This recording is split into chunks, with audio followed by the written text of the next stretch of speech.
So, good afternoon and welcome everyone to this InPractice Conference 2025. I hope you're all having a lovely afternoon. My name is Louise Auckland and I'm the Development Manager for the Further Education sector here at the Copyright Licensing Agency.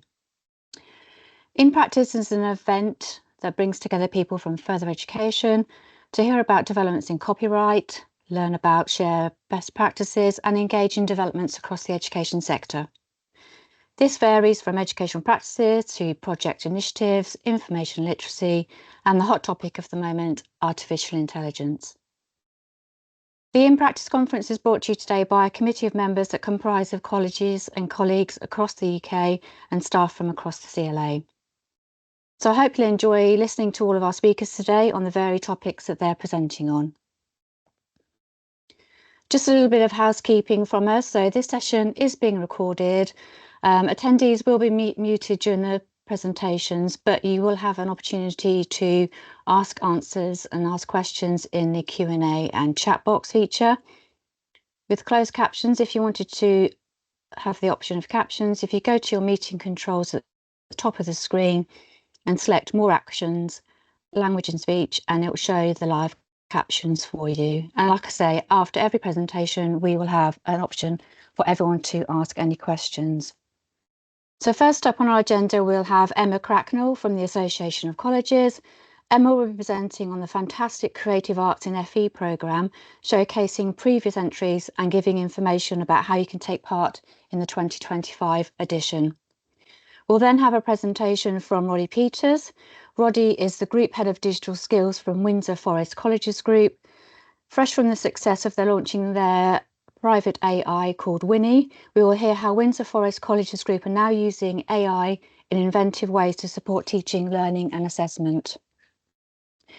We then have a presentation from Alison and Stephen from the University of Birmingham, who will cover the pragmatic approach they've taken to support AI literacy to enhance staff and students' knowledge.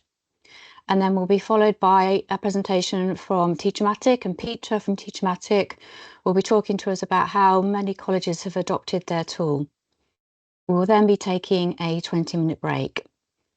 When we come back after the break, we'll have presentations from myself on the CLA Education Licence and my role here at the CLA, followed by Claire Gordon on the CLA Copyright in the Workplace and Copyright Companion Resources, and then Imogen Wiley on the Digital Content Store.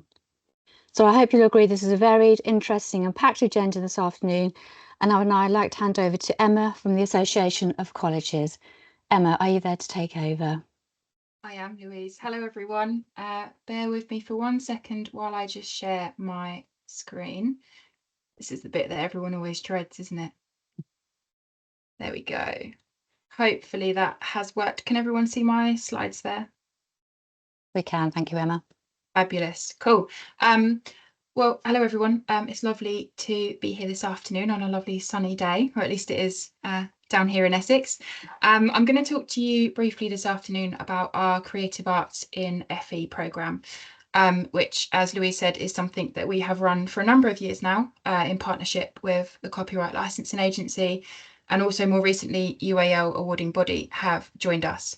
My name is Emma. I'm a project manager here at the AOC. I have been working in further education for just shy of a decade, actually. In August, it will be 10 years, and it has flown. I spent about 7 years prior to joining AOC working in an FE college in a number of different roles.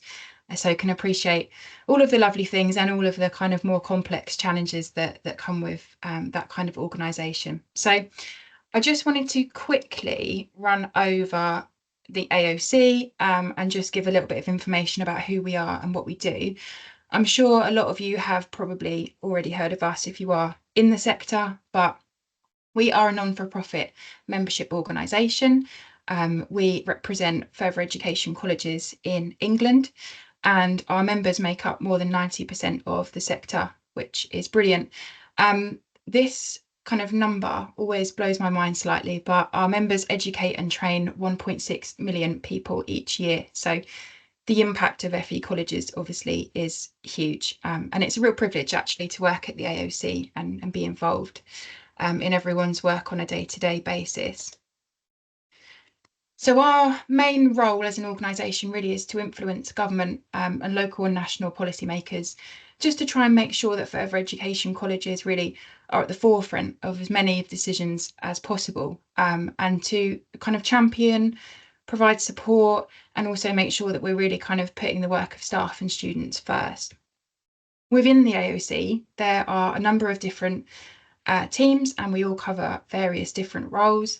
You might have engaged with us kind of on a more national level at some of our larger events. We have AOC Sport as well, who are fantastic and are organising kind of huge competitions week in, week out, it seems. They're brilliant. We also have a kind of recruitment arm, so we help colleges to kind of find staff and fulfil their recruitment requirements. And we also have a comms element too, when we can support with any emergency comms and things that are needed along those lines. And then within that, kind of tucked into that nice little organisation, is the projects team. We're not a huge team by any means, but we have the privilege of working across a number of different projects of various different scales and sizes, with all the funders and partners and sponsors that you might expect within the sector. But we are quite an experienced team, and we've been working on projects for a long time. And the creative arts project kind of falls into that remit. So it's actually run by the AOC Charitable Trust, which again is another kind of part of our organisation. But the day-to-day running of it sits within the projects team, and it's a fantastic project. I'm a little bit biased because I have the pleasure of managing it for a number of years now, but it's a lovely project that basically encourages students in FE colleges to respond creatively to a brief. They don't have to have kind of a creative background or be enrolled on creative provision. They can be hairdressing, motor vehicle, anything really that falls within the remit of an FE college. And we just try to provide a platform basically for their work and opportunities for them to show how brilliant they are at creative writing, and more recently kind of the visual arts have fallen into that as well. So it's a really nice project to be involved in. Like I said, we've been delivering this project in various shapes and forms since 2021. And when I was preparing for this presentation, I did actually have to look back through the project folders because I couldn't quite believe that it had been that long ago that we ran the pilot, but it really has. And it was born out of conversations with members, various different discussions across organisations that we work with. And there was a feeling in there that students and colleges kind of wanted to explore writing specifically at this point, and creative writing, maybe a little bit away from the remit of assessment, and just to kind of allow students to really push themselves and explore, and not have the pressure of being graded and assessed on that. So the creative writing project was born out of that core intention really of having a go. That's its ethos basically. And so we ran a pilot in 2021, and it was quite small scale. We just asked 10 colleges to respond to a brief and to send us the work that was produced by students. And it went really, really well, which is great. There was obviously a demand out there for this type of project, and it was something that people wanted to engage in. My colleague Athena was managing the project at that time, and she spent a fair few nights, I think, sat kind of reading all the pieces of work that had been submitted. And they did vary in size as well. There are some students out there who, and this is fantastic, are writing novels and much longer pieces. So it was a brilliant insight really into what's kind of going on. And as with all these things, it took a number of months to kind of get everything in place. And in late 2022, kind of early 23, we partnered with the Copyright Licensing Agency on Creative Writing 2023. So this version of the work, again, really focused on creative writing. That was the kind of medium that we were looking for in terms of responses. And again, it carried forward that have a go ethos.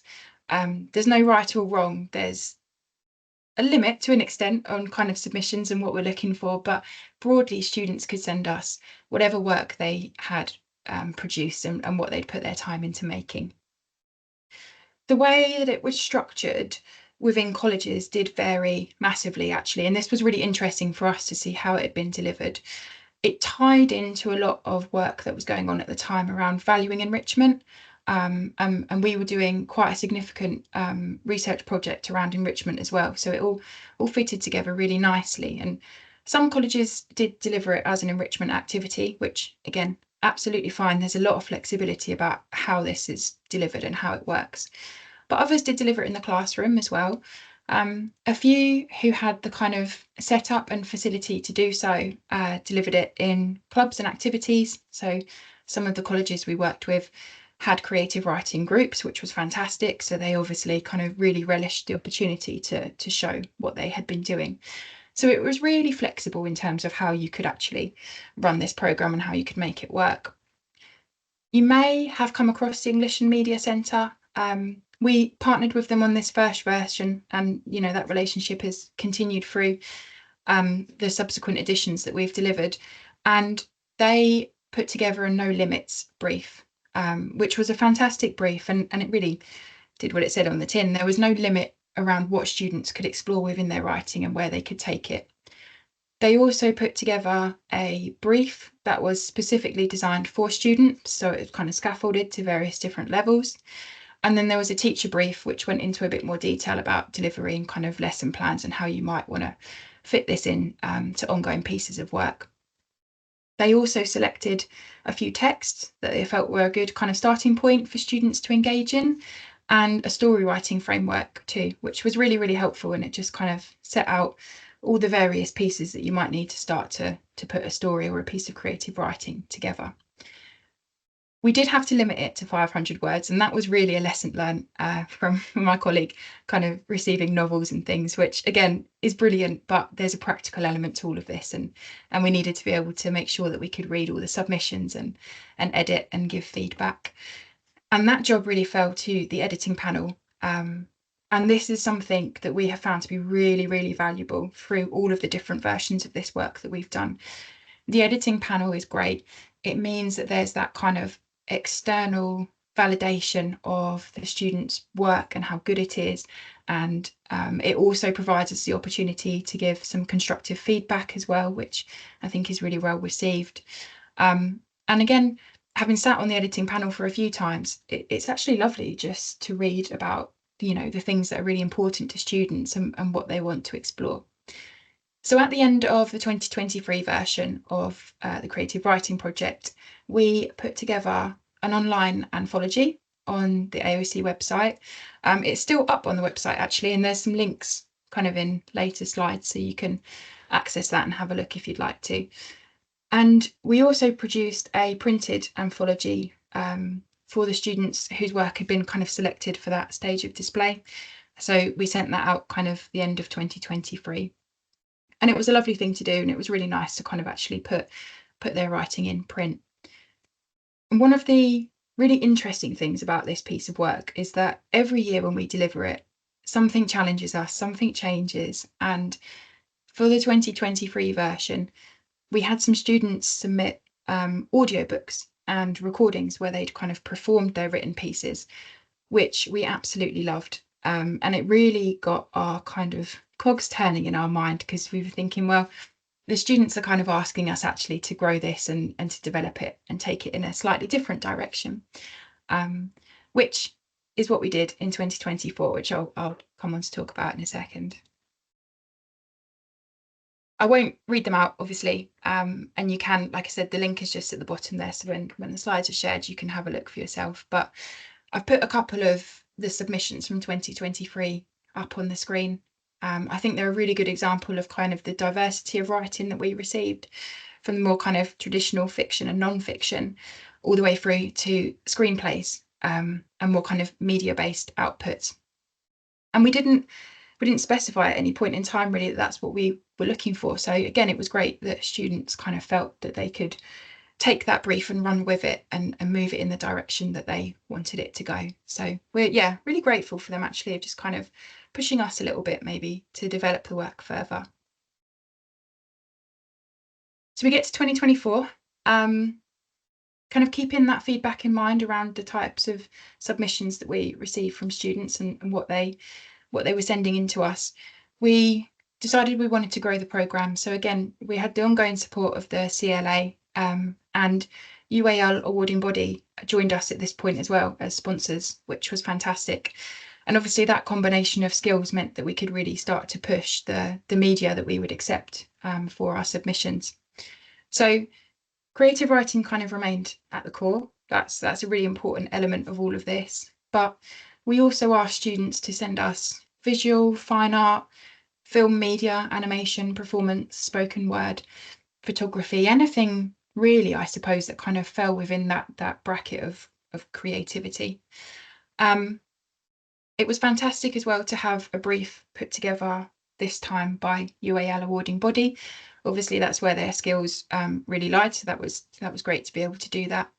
And also to have the resources from CLA just around kind of copyright and practicalities of all of that, which again, if we're thinking about students moving forward and maybe choosing the creative industries as their career in the future, it's really important that they start to get that kind of foundation knowledge as soon as possible. So the brief for 2024 was based on an aerogram, which was interesting actually. It was really well received. And it was not something that we necessarily expected students to be aware of, because it's, lost its currency slightly in this modern day and age. So we did want them to go and research and find out a bit about aerograms and what they were about.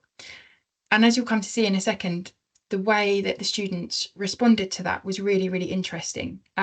Some of them really focused in on that notion of kind of storytelling and writing letters to maybe loved ones, or writing about their home if they're a long way away, or if they've had to kind of leave their home under various different circumstances.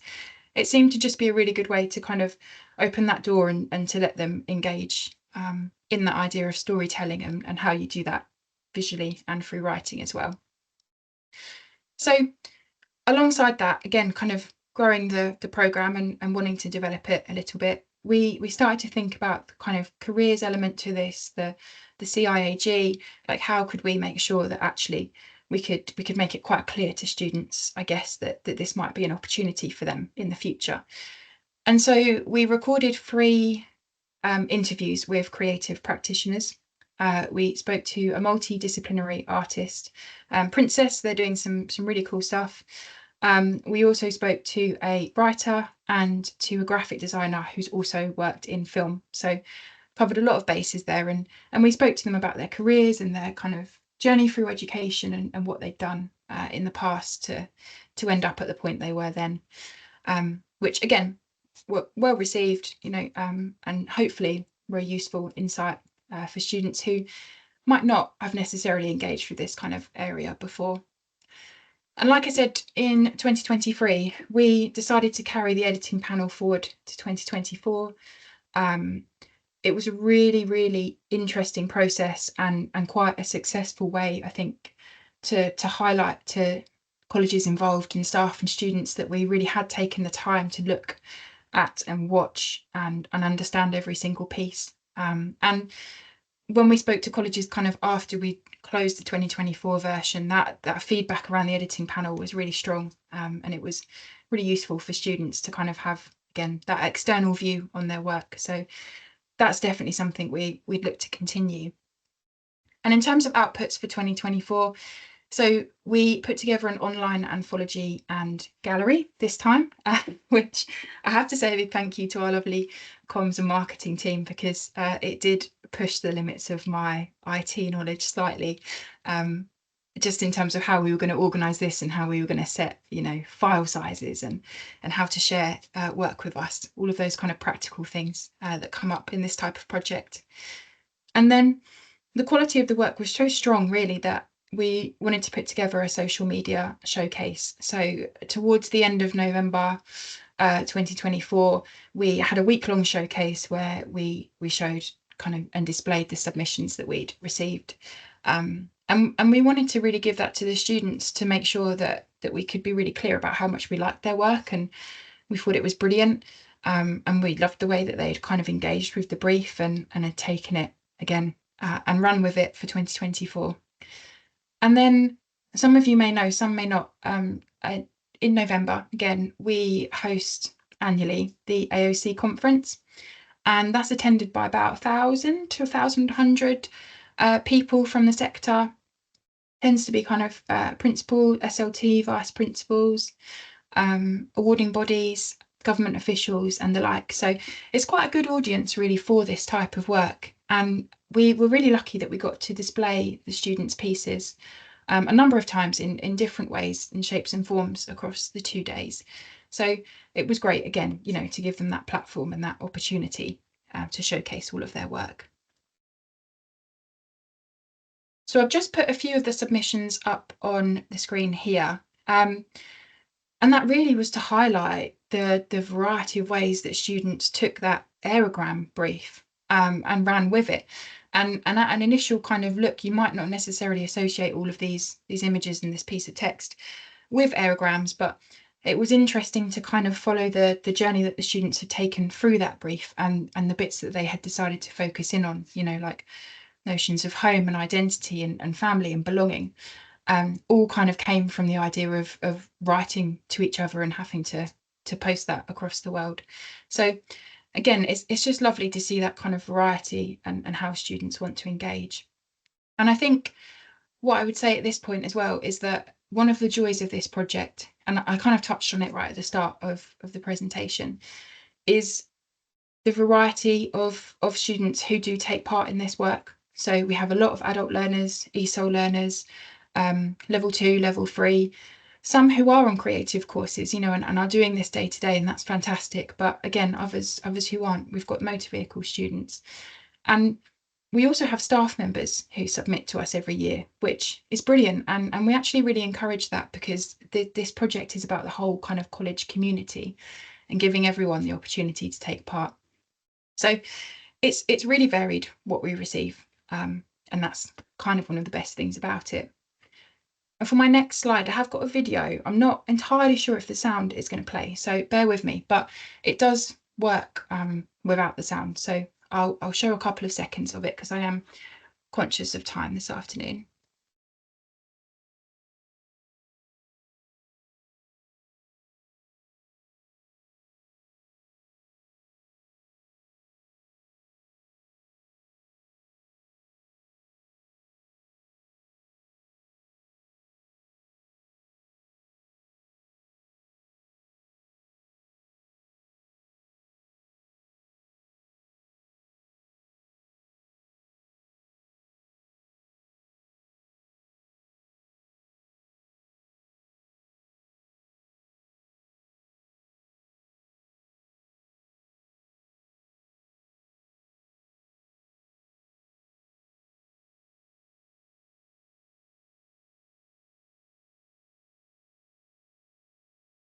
The pen is right in the floor, so when I pick up my pen, I'll put it down your foot.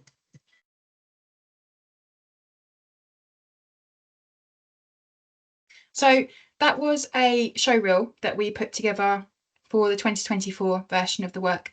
And again, that was just a way to kind of showcase all the submissions online and also at our conference. And I hope that kind of gives a taster of the type of work that we received and the quality and the level of it, which was fantastic. You can see the full show reel on our website as well. So if you do want to have a look, it's all up on there. And I also just wanted to kind of put these two quotes up on the slides today, just to kind of really reinforce the AOC's support for this work and why we think it's really, really important. My colleague Eddie, who I mentioned at the start, has been involved alongside me for, gosh, maybe 3 years now on these versions of the project. And Eddie is really supportive of that kind of connection of creativity and enrichment and wider policy work. And so it's great that we're able to kind of take this forward into 2025. So we are looking at how we're going to put this all together, and we're in the very, very final stages of arranging everything in the background for a 2025 edition. What I would say is if you would like to be involved or you think this is something maybe that your colleagues in college might be interested in, then please do let us know. We're just at the end of kind of tying it all up, and we're hoping to release some information over the coming weeks. So it's quite imminent. It will follow the same structure. So we're looking at a brief at the moment and kind of putting that all together, and we'll have similar outputs as well, in terms of being shared on social media, going up on our website, and then also being shown at the conference. So if it is something that you think you might want to take part in, or that might work within your college or your setting, then yeah, do let us know. I've got my email address at the end of the presentation. So if you pop me an email, then I can add you to the list to be notified when we're in the position to launch everything. So it's all very exciting. And yeah, we can't wait really to see the submissions that we received this year, because I'm sure they'll be just as good, if not better, than the ones we've had in the past. So I just wanted to finish on a little bit of a reflection really about why this kind of work matters, particularly kind of within the current context of everything that's going on. It can be really challenging to find time to deliver these types of projects and to respond to them. And when I put this slide together at the end, I had to look back basically all the way to the start and to the documents that we had kind of provisionally pulled together in 2021 about why we might want to take this project forward and where it might lead. And the thing that's remained absolutely constant throughout is the 4 sentences at the top of this slide. So these themes have kind of carried us through every single version of this work that we've done, and it has changed a lot, in fairness, and that's in response to kind of what the students have sent to us, and that's a really nice thing to be in the position to kind of have that flexibility. And that really is afforded by the CLA and also by UAL awarding body. Without them, it wouldn't really be possible to deliver this. So we are really grateful, because like it says on the screen, it does, we hope, inspire young people to engage in the literary and creative arts. That's a really important thing. And like I've said throughout, we really champion students taking part who maybe are not enrolled on, you know, those kind of creative courses. And trying to open up opportunities for people from a wide variety of backgrounds, to show them that the creative kind of industries maybe in the future might be for them, or simply just to indulge in creativity now.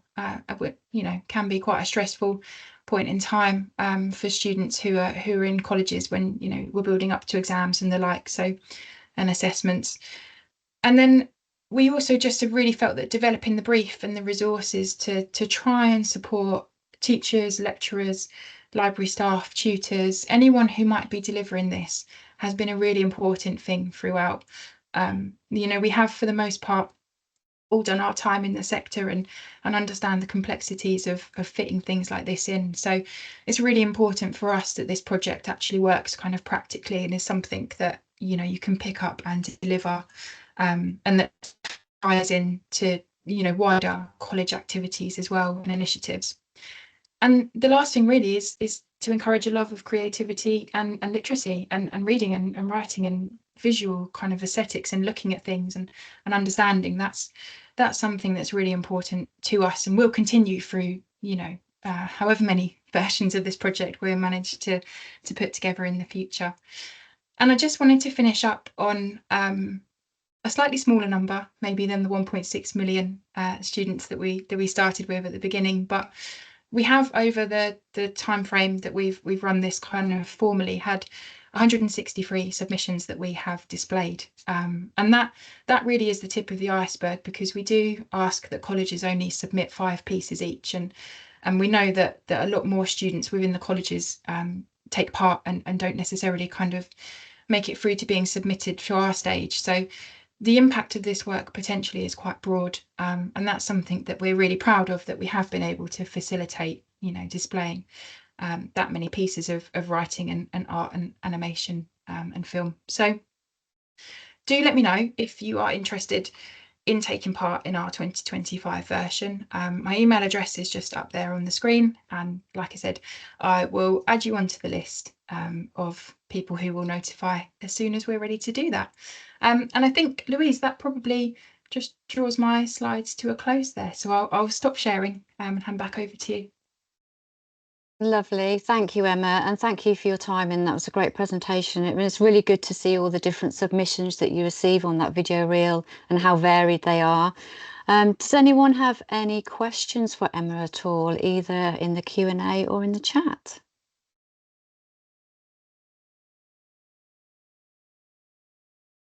Just having a look now for you, Emma.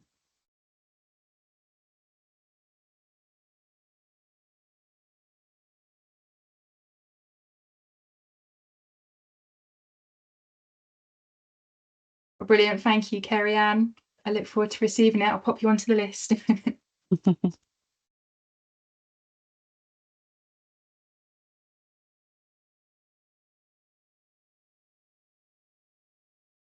That's lovely, Emma. Thank you. And like you say, Emma's given all her details as well. So if you have any further questions, I'm sure Emma would be happy to reach out and support you with any queries that you have or might think of after the conference today.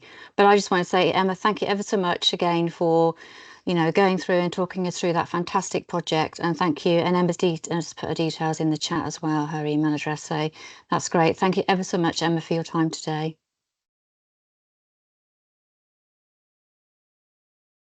And some thank yous coming through as well. Thank you, Emma. So now we will be hearing from Roddy. Hopefully Roddy is on the call. Roddy Peters from Windsor Forest Colleges Group, who will be talking to us about the AI treasure hunt at Windsor Forest Colleges. Are you there, Roddy? I am. I feel like I'm giving the Eurovision result votes for the UK. I can hear you, yes, and there is a slight lag just as I'm going to include my sound and present my slides. So here we go, Lovely. just firing up. Thank you, Roddy. Well, thanks for having me. I'm Roddy. I'm the Group Head of Digital Skills at the Windsor Forest Colleges Group. We've done a great many number of things around AI, and I've called this an AI treasure hunt because who doesn't love a bit of Indiana Jones? In fact, a little bit of Indiana Jones music to kick us off. Turn your speakers up loud and dance around with a hat.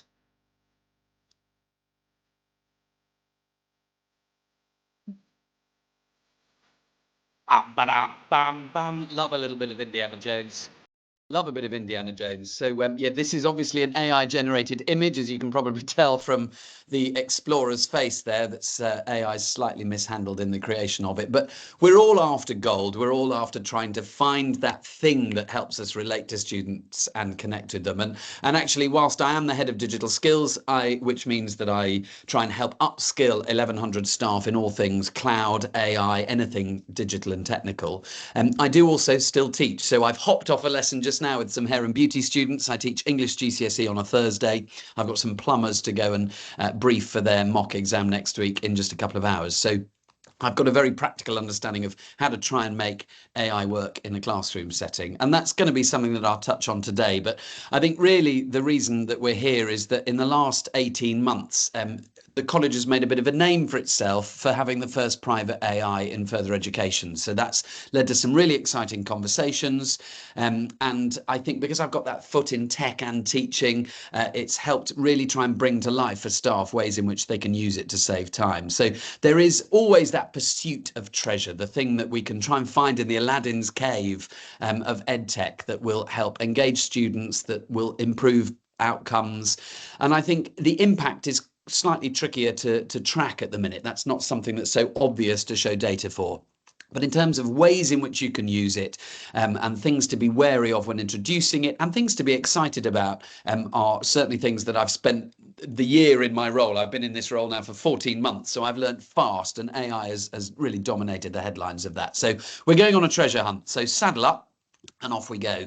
I'm going to tell you a story. So we're going to go back 18 months ago now to the beginning of Winnie, which is the name of the chatbot that we have for Windsor Forest Colleges.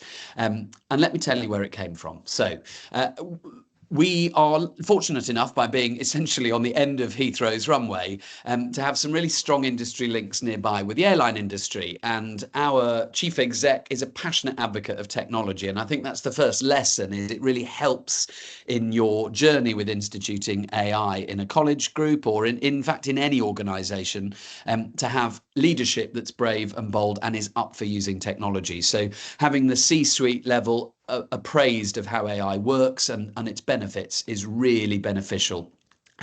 So we were fortunate. Gillian, our chief exec, set up Dan, my boss, the exec director of technology, with conversations, mentor meetings with a major airline's CIO. And he said, if you're not using AI, what are you doing? And that's because they'd managed to convert their customer service call handling times from 35 minutes to 5. So you can see why that was an appeal for them. And we wanted some of that time-saving resource. They'd also, incidentally, managed to relocate their call centre back to the UK, which they were finding was having a positive outcome, positive result in surveys with their customers, so with their passengers. So we wanted some of that good stuff. So we knew that we wanted to do it, but we weren't told how. So our strategy was as simple as turn it on, a single bullet point on the strategy map that said investigate and maximize the use of AI to drive efficiency, curriculum and back office from September 23. So essentially, let's give it a go. But how are we going to do that? Now, how and the where were up to us. We were quite keen that it be democratized. So a lot of the resources that we knew were out there were quite expensive. They still are. And we wanted to try and make sure that these were a resource that could be available to all staff, not just teaching staff, but to our HR, to finance, to student services. And we also wanted to make sure that things were kept private. We were well aware that some of our pioneers, our curious clickers, as Dan calls them, would be frantically using ChatGPT and trying to take advantage of benefits that they perceived in using AI, but that might give us a problem if they were trying to, for example, upload some sensitive data. So we wanted to try and find a way to keep it private. And connected with that, we wanted to encourage that innovation, but discourage training of a public model. I'll talk more about what that is and how it works in a minute. But we wanted to give people a safe option. And the options that were available were eye-wateringly expensive, so £20 to £25 per person per month. That's ChatGPT there on the left. This was the landscape as we had it. In the middle, you've got what was Google's Duet and Bard. It's now called Gemini. And on the right, Microsoft's Copilot. If I'm speaking a foreign language to you, don't panic. Essentially, a bit like a Volkswagen Polo. Volkswagen's the mark, and then under that, you've got the actual car model. So ChatGPT, Gemini, and Copilot are like the names of the cars. And then you'll have heard the manufacturers' names bandied around as well. But we hit that crossroad at the same time as everyone else. We'd got the brave leadership, but we weren't sure, do we stop? Do we put up the barriers? Or do we actually try and find a way to navigate with almost the sort of bowling bumpers up on the sides to try and find a way to navigate through the dark, shadowy places of uncertainty and come out the other side on the bright, shadowy hill, on the bright, glowing, sunlit hillside. Now, I'm leading the witness here because I got AI to generate this image for me. So I've chosen that right-hand side to look appealing. But essentially, there we are. We chose the right-hand side. And what that looked like was the plan was in October 2023, we released our own private AI called Winnie. It's based on ChatGPT, so it calls through to ChatGPT. It's safe, it's secure, it's based in the UK. And the really special thing there was that it was private, so we knew that people could put information into it and it maintain its security. We knew that we could keep a handle on it. But also it talks to our policies, and that's really useful. I can't tell you how resourceful I find that. So, for example, when I was sick one day, I was able to say, what time do I have to let my line manager know? And bam, I got a result. So it's almost like a virtualization of the institution itself. You can ask a question, get an answer, and check the output. I'm a big passionate advocate of the fact that you should always check and validate the output. So I could then read the footnote, go and find the actual page on the policy, because it would just jump over to it and go, yeah, it told me the truth. It didn't invent it. It didn't hallucinate it. So step one was that leadership bit. We took a bold step of cautious optimism and went for it. The next thing is education. Actually, it's to combat the column inches and rolling news horror stories, because AI and ChatGPT was splashed across the news, particularly in an era where we've got 24-hour news and they're always mining for extra stories. AI certainly bore the brunt of a lot of quite negative first launch stories in the press. So I had a mission, which was to explain how it works. And I started with The Wizard of Oz. Do not arouse the wrath of the great and powerful Oz. So you'll probably all be familiar with this famous scene. It looks like a big scary human, but as Toto shows us... Oh, pay no attention to that man behind the curtain. The great and Oz has spoken. Who are you? Oh, I am the great and powerful Wizard of Oz. So behind it all actually is just a fairly scared, pathetic little person hiding there, using the mic and using the smoke and the mirrors, the flames, the big projection to give an impression of reality, to give an impression of something that's bigger and scarier. And actually, as a first step, that was quite a useful analogy for AI. It gave the appearance of being big, scary and intelligent, but actually it's artificial. And that helped combat some of those fears, some of that dystopian cinema and literature that we've all inherited, and whether or not we're being pulped and fed to the robots in The Matrix, or you've got the sort of fears of Skynet in Terminator, or if you've watched Her and he's fallen in love with it, or iRobot, whatever it is, we've all digested a lot of that. And I think that fear sits within us. And so reading scary things in the newspaper, my job was to go, don't worry, and diminish it. And also, some of that is about going, look, we've got this private, secure, safe tool to use. And staff were relieved this was a safe sandbox to interact with student data. I won't lie, there's a lot of copy and paste still involved with that. That automation for everyone isn't really affordably here yet. It's within arm's reach, the sort of zenith of linking across entire cloud storage systems, you know, everything in your Google Drive or everything in your SharePoint, never mind plugging into legacy systems like our MIS. But that's all still at a premium. But for now, there's so much we have been able to do, and we've learned from each other, a real hive of best practice, sharing amongst some of our more or less tech confident, I should say, staff. This wasn't something that just the whizzes were into. This was something that one member of staff came across it because her son wrote a eulogy for a family member using ChatGPT. And in the car on the way home, she was like, did you write that? And he said, well, I used AI. And then she spent Christmas researching articles and making presentations. And bam, she's been off. Other colleagues who were losing confidence in their own lesson plans were able to use it to just bolster them up, to use it as a provocateur, as something that could give them a little boost. So it's been a real sort of learning time from all of us, between all of us. So this is what it looks like. Classic chatbot. You put in something, you type it, and then out it comes. I should qualify for the sake of transparency, like some adverts do, that some screenshots have been removed in the interests of making this faster. So I've made it look a bit quicker than it is. But a lesson plan was a good way to dangle at people to start with, a good sort of enticement through the shop window. But actually, of course, staff, typically speaking, that's their bread and butter. So it was just an illustration of how you could use it. And since then, we've got a new version of Winnie that now has the facility to update and upload documents. You can also interact with some of these personas here. So you can, there are pre-prompted questions in the background there. So the marking moderator will ask you to input the rubric and the work. But we're very clear that that's something that people can use later rather than to start with. It's something that you can use it as a second opinion, not the first pass of a student's piece of work. But I know some staff who've had great success with that, printing off the AI's response, stapling it on, saying, look, that's what Winnie said. What do you think? Here are my notes. Here's my score. It gave you that, but I gave you this. And engaging the students in that conversation. But the key thing, the overarching principle here, is that we were able to give people the right tool for the right job. We were able to signpost anything secure, anything sensitive into Winnie. But if you wanted to experiment with something that you wouldn't mind putting into a public model, if it wasn't something you'd feel squeamish about writing in an online review on Amazon, for instance, sure, go ahead, try ChatGPT. You'll probably get a faster, slightly more advanced response, but don't use anything sensitive in the public model. So that was a real benefit. And also letting people know how to validate the output. The AI can get you 80% of the way there, but 20% of it needs real human intelligence. And I've used this very much as a rule of thumb. I've slightly invented these numbers. I've plucked them out of thin air, but it could be 70-30. But they give you a sense of how it can remove that gut-wrenching fear of a blinking cursor on the page or a blank page in front of you. Writer's block. It can get you over there and get you started, even if you don't like the output. That academic sort of investigation, it prompts what you don't like based on what you've seen, and you're off.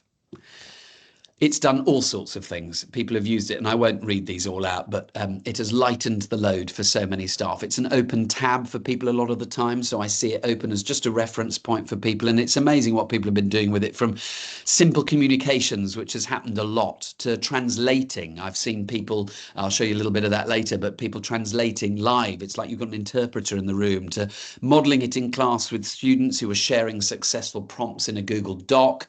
A great example of that was the students had discovered the great difference between correct my work and list my errors, because correct my work will ingest, digest, and then spit back out a version that's no longer your words, it's paraphrase sections, versus list my errors. You get a worksheet, you get a tailored, customized list of things to look at. So getting Winnie to fix the essay problem, even by suggesting new assignment methods, so people are quite concerned, anymore, they're just cheap with them. What else can I do? Get Winnie to answer that. So it's been a really fertile and febrile time of investigating together. So lesson 3 really has been teamwork. So how's it been received? 81.1% of the staff, when I surveyed them last June, said having Winnie has made them more confident to experiment with AI. And I think some of that is calling it Winnie. I think some of it is it wasn't scary AI or scary ChatGPT. This was Winnie. It was ours. Some of it was putting it across clearly what it is, and some of it is explaining how it works.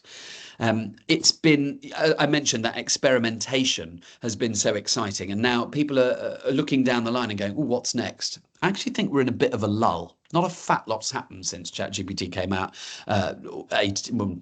36 months ago now, or certainly November 22. My maths isn't good enough on the hoof, but it's been some time, right? So I'm trying to do it now in my head, 30. But some time ago. So since then, not a lot's changed. There's been a video model come out. OpenAI, who make ChatGPT, have Sora, a video model. There have been others, Runway ML, some really clever stuff, but not a lot has changed. But I'm not being a pessimist. I actually think that means this is a really good time to take stock, to learn how it works, to look across, okay, so that does that. I could use that for that. We need to put some parameters in for this. And I think newer models coming down the line is actually less exciting than the human discovery point now. You know, sharing between the maths team, who clocked that it was great for relating ratios to different course areas, that if you were talking to a construction student, you could, AI Winnie would suggest, well, maybe try relating the ratio to cement. Perfect. If you were talking to equine students, how could you adapt that? Horse feed and the different combinations of grains in the feed. Those points of relatability and the way that AI can really help thread and storify content to link from one lesson to the next, can crunch and summarize information. There's loads of great stuff that humans can do with it. Now it's in our hands. And increasingly the question is, can AI do that? Can AI help with that? Can it enlighten it? Can it improve it? It's changed the culture in the organization from perhaps being or regarding IT as something where you're just going to be told to turn it off and back on again, to this is good news, this can save time, and actually it can take some of the brunt of that donkey work away from us. So the headlines of what we've learned are, it takes a village actually to raise a child. It takes a whole team to raise an AI chatbot, but leadership right from the off-go, from the get-go. Educating each other, and teamwork, working together. Those are the 3 headlines, I'd say. And because of those, we brought together a great number of guests across FE, HE schools. We had Microsoft, Google, the Department for Education at a summit last October. We made a bit of a name for ourselves in AI, but I have to say that's largely for just being brave to take that early step to innovate. So this was a JISC event we were proud to run, with lots of that great support. And my message to everyone there, which if anyone here is in any doubt about AI, is really to turn it on. AI is a part of our lives and it's here to stay. And the quicker we learn how to use it, to take the benefit from it, and to understand how to mitigate some of the misuses, the quicker we are able to put parameters in place. Because with any revolution, there's a big boom, a big wave to start with, right? If you look at the Industrial Revolution and the damage to life, the threat to life that you would get from a combustion engine or from building the Forth Bridge, and the death toll on that, the health and safety comes later, or came later. With AI, we don't understand what rules to put in place. We don't understand the safety until we've understood what it is. And we're sort of there. And I think we'll only understand what rules we want to put in place, what policy we need, once we've actually engaged with it. So I'm going to leave a few minutes for questions at the end, but just to rattle through a few headline thoughts about this then in 2025. For staff, this should be a personal assistant. We've been saying for now 18 months, use it, see how you can investigate using it to support your time. And it can act as a PA. I've been wanting a PA since Siri came out, and Siri's absolutely hopeless. But it can very much take some of the weight off. But that's because for students, it can be a personal tutor. So if we model it in class, that should translate through to students who don't need to pay. I think it can help reduce the digital divide because they don't need to pay for an AI powered tool or a tutor. They can just use ChatGPT, or they can just use Gemini with their college license and it's secure. So they're able to use it as a personal tutor. And Letitia, who's one of our champions at the college, she managed to get onto her level 2 business course by using it to practice her interview questions from ESOL. So she came to England as a speaker of an overseas language. Brazilian is her first language. Suddenly she finds herself with something that can help converse with her for as long as she wants to, asking appropriate questions, and it's helped her get on her course. So I think it can really unlock for people as a tutor. So what percentage of UK teachers use generative AI in 2024? What do you reckon? Pop your answers in the chat. Which one of those answers do you think is the correct one? Jackie's gone early. She said 31. What percentage of UK teachers use Gen AI in 2024? Okay, so Jackie, bringing everyone with you there. Lots of 31s. Stephen's gone 48. Stephen Griffin's gone boldly with 86. I can tell you the answer was, in fact, 48%. So just under half. I reckon at Windsor Forest we might be up to 60%. You're never going to get everyone. But interestingly, a lot of those people say they don't need it for their job. And it's my role to try and convince them that actually everyone is able to use this in some way, shape or form. Hold that thought. Next question. What percentage of UK students used Gen AI in 2024? So what do you reckon now? New question to everyone here. What percentage of students do you think used it? Sarah says 73, a couple of 73s, and 86, a few 86s. Okay, roughly a split. You've clocked where I'm going with this, that the numbers are higher. You're absolutely right. A lot of you, the answer is 86%.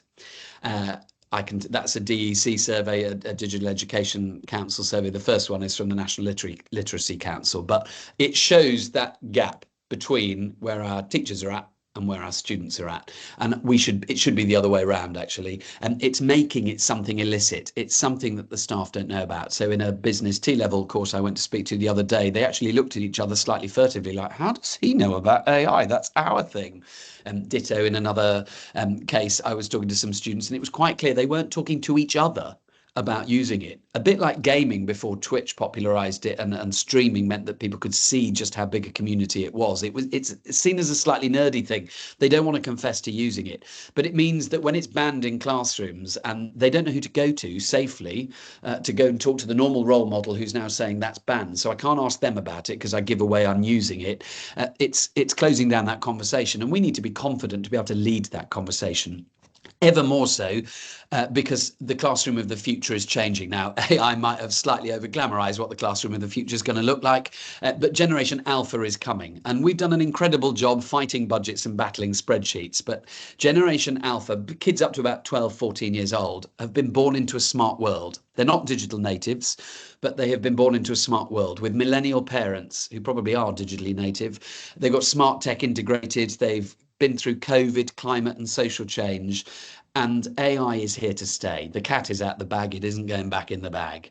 And some of the official guidance can be quite scary. So JCQ run exams. This slightly feels like it needs some hazard tape across it because it's all AI is bad boo. And I understand from an assessment point of view in a closed book exam why you might be concerned about internet access or AI. But actually, there are ways in which AI can be really useful and are here to stay as a support in education. It isn't the end of education, just like the internet wasn't.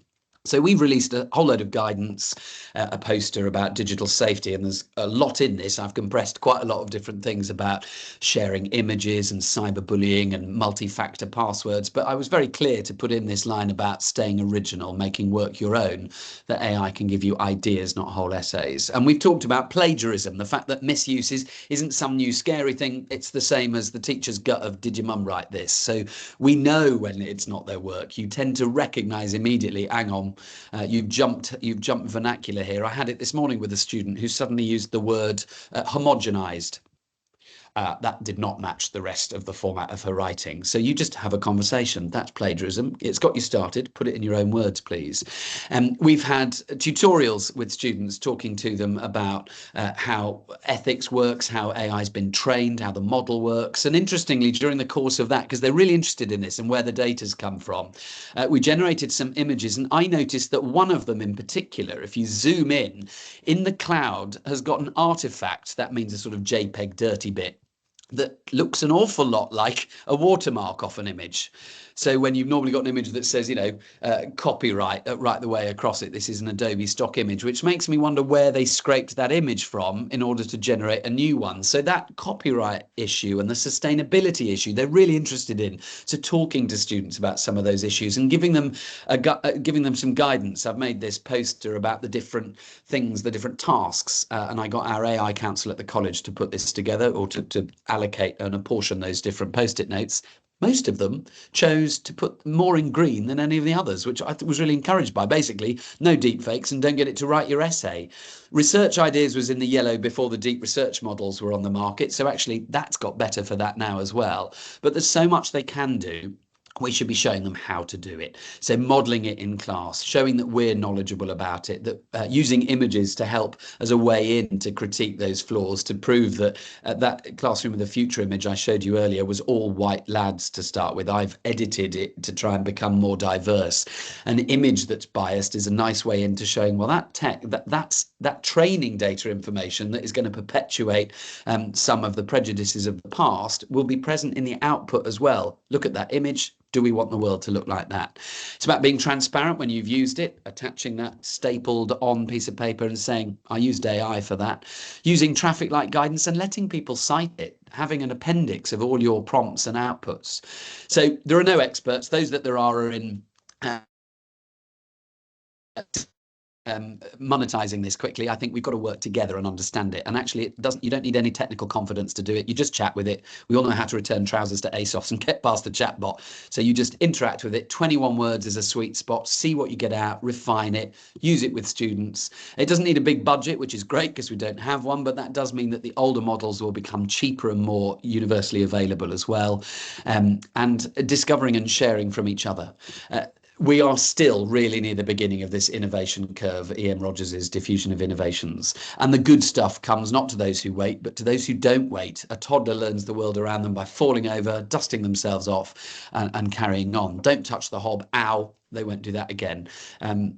We get the good stuff early, and that's sort of the laggards, those sort of mushy middle of people who follow on later, won't have the language, won't understand how it works. And so I would really passionately say go for it. And there's so many free tools out there, it can be dizzying. But actually, half an hour, you'll start to see the same names come up. So Goblin Tools, which is great for breaking tasks down. Canva for magically generating some slides or removing backgrounds. 11 Labs for voices. Udio for sound, like this.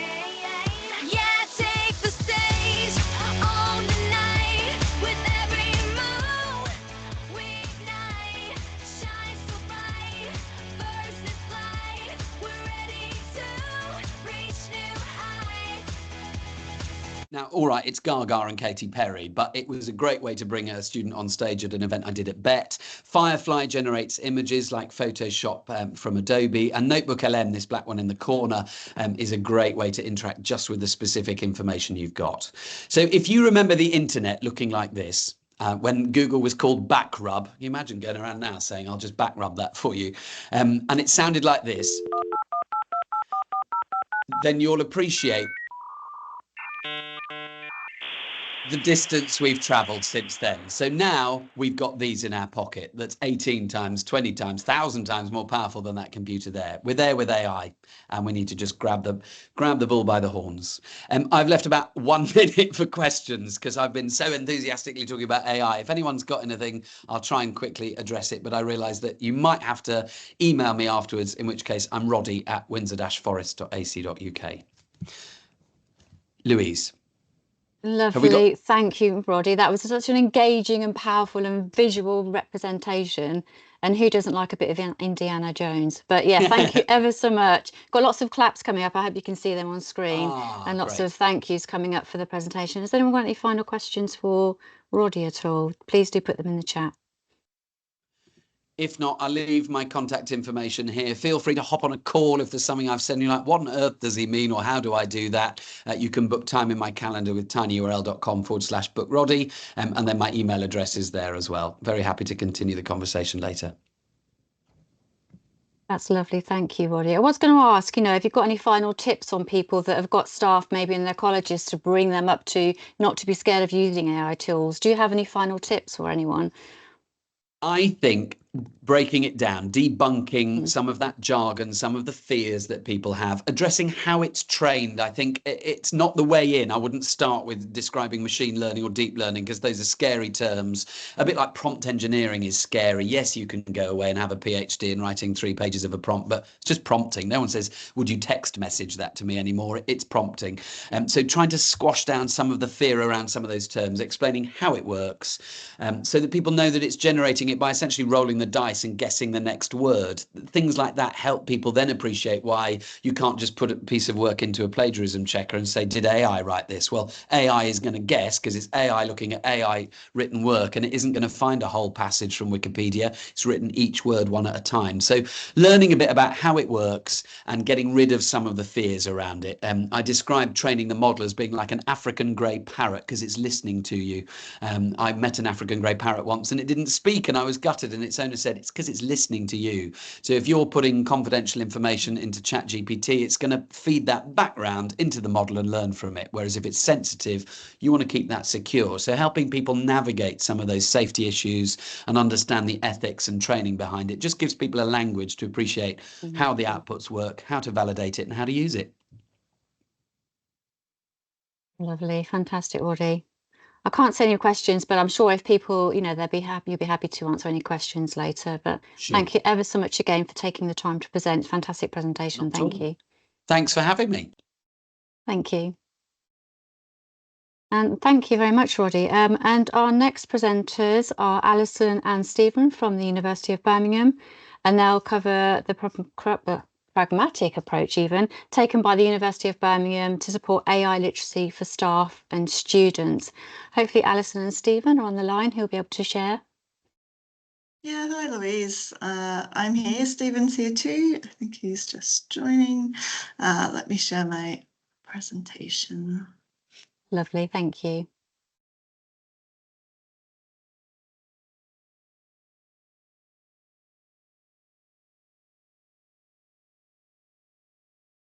My laptop's just having a moment. It's just an afternoon. There we go. Nicely done. Okay. Yeah, hi everyone. So I'm Alison Gibson. I'm here with my colleague Stephen Griffin, and we're both from the University of Birmingham. I'm one of the heads of education. I work with our College of Social Sciences and I lead our digital assessment team. But I'm here because I actually run our generative AI working group as well. We're a staff-facing unit, so that working group is all about supporting staff literacy when it comes to AI. Stephen, did you want to jump on and introduce yourself? Yeah, absolutely. Hi, everybody. I'm Stephen Griffin. I work at the Academic Skills Centre at the university. So I work predominantly with undergraduates and taught postgraduate students around areas of academic and study skills. So essay writing, giving presentations, would you believe it, and dissertations, things like that. So we've become involved, obviously, in since the rollout of all the new generative AI tools, in how that fits into the student life cycle and how they work and use it in their everyday studies. Thanks, Stephen. So we thought we'd start with just a little bit of an icebreaker. So if I can ask you to join our VVox session, please. So if you go to vvox.app, and it will ask you to add in a session ID for us. And the session ID is 175-232-684. I'll do it too, just to make sure it's all working. We're just using this to get a sense of how you're feeling about AI in education at the moment. So we'll just give you a minute to join there.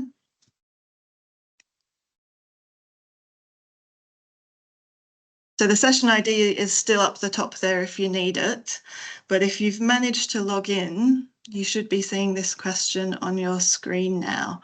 How do you feel about students using AI in education? So you can enter a few different words, as many words as you would like.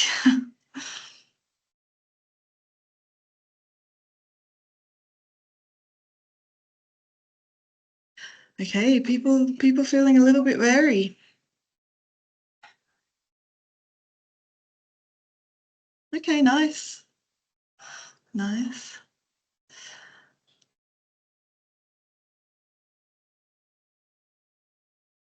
I think we're doing a lot of upskilling, aren't we?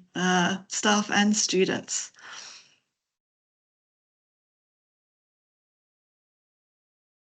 Nice. I'll just give that another minute. Anyone wants to pop in a few more words? Lots about responsible use. Absolutely.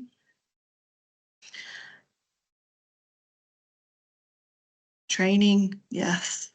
Training is a good one. That's what we'll be talking about today. The different kinds of training that we're doing.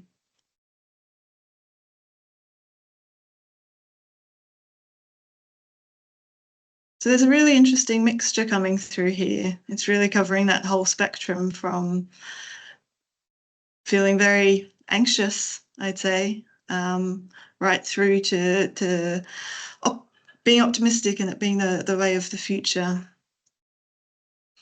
And then all those nice points that we need to cover to get us from one to the other.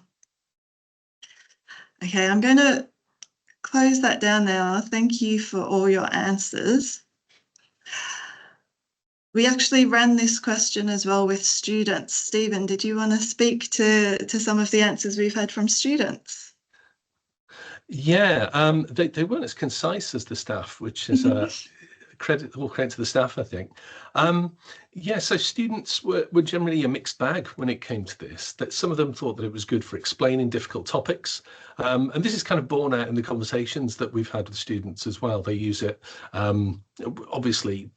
They're studying a range of different things. There's new concepts being fired at them all the time. Other students felt that it made them quite lazy and they relied on it as a crutch too much. So we have to kind of balance that out, I think. There's more kind of mechanical and practical things that they use it for as well. For example, a grammar tool for, I suppose, spell checking and proofreading their work. In fact, we're doing a bit of work into AI use for proofreading and how often it kind of oversteps traditional academic integrity boundaries and things like that. So it was a bit of a mixed bag, but it does echo what we've heard from students as well. Yeah, absolutely. And just for everyone on the call, Canvas is the VLE that we use. That's not a specific reference to an art student or something. So I'm wondering if they're saying they don't want to see AI art in their Canvas courses, or if they're disappointed at the lack of art. I'm not quite sure about that one, but that's what that one is. So I think the answers from those two questions are really speaking to some of the challenges that we've had when it comes to trying to support staff and students with their AI literacy, because they run the full gamut of emotions. But as the Roddy's talk was just saying, this is the way of the future. And the title of our talk today is about having a pragmatic approach to supporting AI literacy, and it's that recognition that it might be the way of the future, but people are feeling very uncertain, and our support systems have to try to cater for all of that. So I'm going to speak a little bit about what we've done to support staff AI literacy. So if we go back to July 2023, just very briefly, this is when the Russell Group principles came out. Some of you will be aware of these, but just to recap it, these were principles that were designed to encourage specifically Russell Group institutions in how to support staff and student literacy when it comes to AI. It talked about adapting teaching and learning, adapting assessments. It talked about being aware and centering the ethical considerations as well. And it talked about collaboration between institutions, which is where forums like this are really important so that we can all talk about what we're doing in this area. Off the back of that, the University of Birmingham created its own generative AI framework. So this kind of took these high-level principles that the Russell Group had come up with and tried to really situate it within Birmingham and the Birmingham context. So this brought it into our own codes of practice, our own ideas around assessment redesign and how that works here. Off the back of that, we had 5 institutional projects launched. One of these was on employability, one was on student literacy, which Stephen is going to talk about in a little bit. One was on dissertations, so that's the idea that dissertations are really fundamental to so many disciplines, but they're also an incredibly vulnerable assessment when it comes to AI misuse. The last 2 are institutional case studies and staff literacy, and these were quite closely intertwined. The institutional case studies were trying to recognise the people across the institution who were the early adopters, as Roddy was talking about, the people who were jumping in and doing really interesting things and trying to share those experiences with their colleagues. And then the staff literacy project, which is the one that I was working on specifically, which was capturing those staff, but also all the other staff who are involved specifically in teaching and education at Birmingham. So just to talk a little bit more about that staff literacy project, it involved a number of different things, but the kind of core of it was a self-paced online Canvas course. It was divided into 4 units. Units 1 and 2 were a basic introduction. They covered what is AI. They covered the rules and the regulations at Birmingham. And they started talking around the sorts of skills that staff would need to develop in order to support their students. It also really addressed some of the tricky questions that students might be asking staff and gave them some access to information to answer some of those questions. Things like questions around sustainability and how those concerns fit with the use of AI at Birmingham. So units 1 and 2 were launched in September. And when people complete that, they receive a bronze Gen AI Educator badge, which they can attach to their email signature or pop on their LinkedIn profile. Unit 3 was the silver badge. This was launched in December. And the idea of Unit 3 was to really take those fundamental skills that we'd established in Units 1 and 2 and bring them specifically into education. So it was, how do you do this in the classroom? What does this look like when you're standing in front of a room full of students? And this is where it really started to overlap with the case studies project. We asked the people who'd been involved in the case studies for their resources. And so we were sharing lesson plans, sharing PowerPoint slides, sharing ideas for activities, be it a 10-minute kind of icebreaker that you could do to get students using AI, right through to having an assessment where students have to use AI. So again, trying to kind of cover that whole spectrum there. So Unit 3 was launched in December. And completing that means people get a silver badge. The gold badge is still under development, so I'm not going to speak too much about that because I don't want to ruin the surprise for you with that one. So just to talk a little bit about the content of the course and how we put this together to try to be as engaging as possible. There are lots of resources around about AI, and the question is, of course, why would people do this course instead of one of the hundreds or thousands of other courses around? We used a lot of video content, specifically of our staff in Birmingham. speaking specifically around a lot of the concerns or challenges that people might be facing. So we had the Deputy Pro-Vice Chancellor for Quality talking about AI in assessments and his approach to that. We had our copyright expert, our head of copyright, Alex Fenlon, talking about the copyright challenges, and we had some top tips around how to address copyright and AI at Birmingham. We had a lot of interactive content as well. So this picture here is a particular exercise that one of our academics put together to show the iterative process needed for prompting. So it's that idea that your students need to have a decent understanding of the topic in order to be able to adapt their prompts and come up with a good output. And this was interactive content specifically designed to show that iterative process. The final part that I wanted to just showcase here is the resource repository. So this brought in those case studies that I was talking about. These were divided up by theme to make it really easily searchable, with the idea that it's just going to continue scaling up. So we had assessment, we had critical AI literacy, we had fundamentals, research skills, and staff use. So a lot of those speak really directly about how staff are going to be using AI with their students and how students are going to need to learn to use it themselves. Staff use is a little bit different. That's more, you know, how you might want to use it to make your own work practices a little bit more efficient. So we kind of tried to cover both. At the end of Unit 3, the silver unit, staff are expected to add to the resource repository. So there's a submission mechanism where they come up with their own activity, lesson plan, anything that can fit against any of these themes, and they upload that to help us keep that repository growing and up to date and current with how people are using AI in education at Birmingham.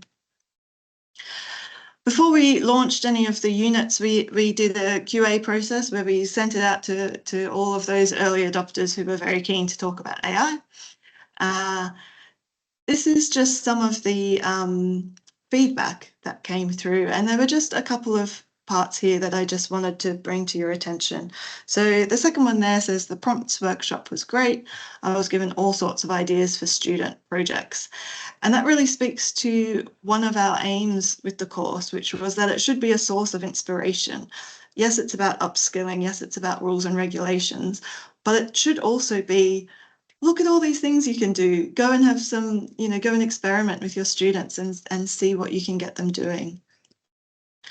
The third quote there, I'm just going to read out as well. It says, the presentation, writing and clarity are all very good and set a real standard within the university for online courses. It's not patronising, and I like the way the quizzes aren't trying to catch you out or score you in annoying ways. I think that idea of it not being patronising really speaks to some of the challenges that we have when we're trying to support staff with their skills development. Because when we're talking about academic staff, we're talking about people who are experts in their field.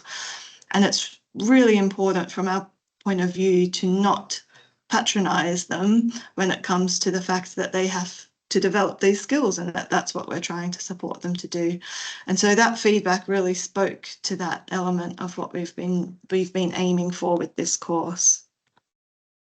Stephen, do you want to take on the student part? Yeah, absolutely. Shall I start sharing from my end? Yeah, sure. There we go. Okay, can everyone see my screen? Hopefully. Okay.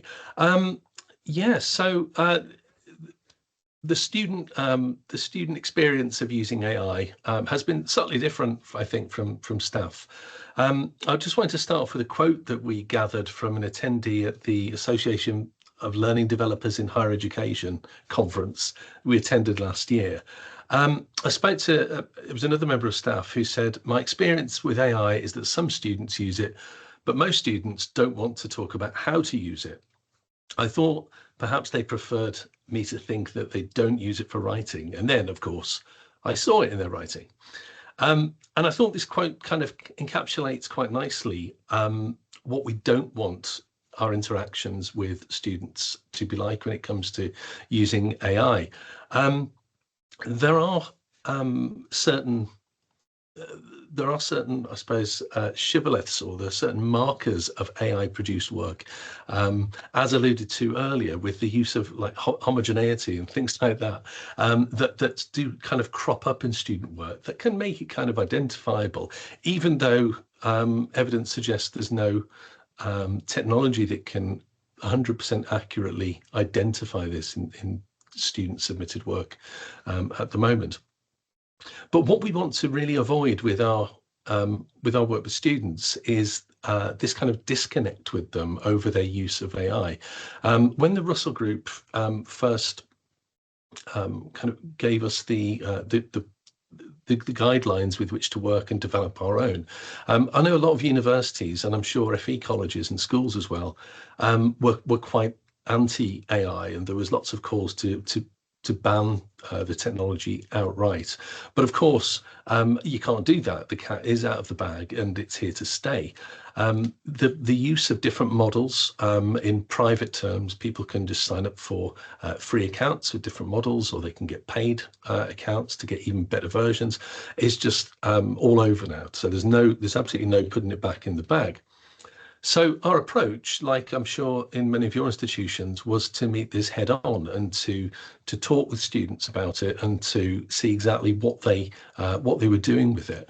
We sat down first of all, and this was from a staff perspective, we sat down and tried to anticipate how students would be using AI technology, generative AI. And very quickly realized that we were coming up with great ways that we could use it for our teaching and facilitating classes. But the students that we spoke to were discovering all sorts of different uses, different tools that we hadn't heard of. And the key difference really was that students had skin in the game. They had something to lose. You know, their degree was on the line, their qualifications to gain. And so they were more active and furtive about rooting out tools that would suit them. So we decided that the student voice should be at the heart of all the resources that we produce. Not only will it produce resources that are more in tune with what students are doing, and it would be peer-led, but it would also give a kind of an element of trust to the student body as well. So our idea was to produce a resource that was for students by students, and this hopefully would eliminate any danger of driving the AI use underground, as you might have picked up in that first quote. Real world use that students use it for can extend to lots of different things, as we've seen, but this kind of co-creation approach of resources and the co-creation collaborative strategy helps us both to learn in sync with each other as well. And of course, students develop a range of skills while we're doing this, and we share between us in the doing of all these different tasks. So research, analysis, communication, and teamwork. What we've tried to do is to produce a Canvas course, so Canvas being our VLE, as Alison said, that covers a range of different aspects of this that students can delve into at any time. We started this back in November 2023 with a kind of recruitment phase where we tried to recruit members of the student body to actively manage this process. And we managed to get 3 generative AI student champions who worked for us on a part-time basis. All 3 were master's students. I think 2 were from machine learning and artificial intelligence, so had a very deep understanding of the technological side of things. And 1 was a Masters of Education student, so he had more of a grounding in the pedagogical side of things. And they were really keen, really enthusiastic to get started. They also had a network of friends and acquaintances and peers that they could tap into for feedback. And so they worked really well. They managed to reach places we couldn't, I think, and make it seem like a more friendlier thing, I think. So first of all, in that initial stage, they began research. None of us neither staff nor students were really that familiar with the extent of the different tools that were available at the time. So we worked together to research what was actually out there, what was useful, what people were using, and the capabilities of those, and to keep up to date with the technology as it progressed. And I think since ChatGPT has come out, there are kind of similar ones. ChatGPT does seem to be the Coke to Anthropic's Pepsi when it comes to brand names, and it's rapidly becoming the go-to word, and the tool that people use.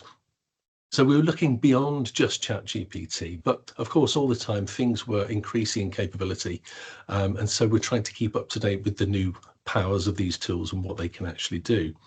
So from a big research phase, we prepared a draft course outline with some of the key modules that we'd have to facilitate to students, and started to draft that content. Between April and September 2024, we started to actually build the course itself, as I said, using our VLE Canvas. So we created a variety of different modules. There are about 12 modules to begin with, I think, and we managed to hack it down to these 5. So basically, there's a broad introduction to generative AI tools, what they are, how they work, without going into too much technical detail, followed by the basics on, well, I suppose a recap of academic integrity guidelines at the university and how generative AI can perhaps impact those. A lot of students have cited that as a really good reference tool for them when they're using it, because they're not always sure when they're overstepping the mark at all. The next 2 modules, so there was Get Me Started with Generative AI and Generative AI and My Academic Work, are designed really to be modules that students can dip into at any time.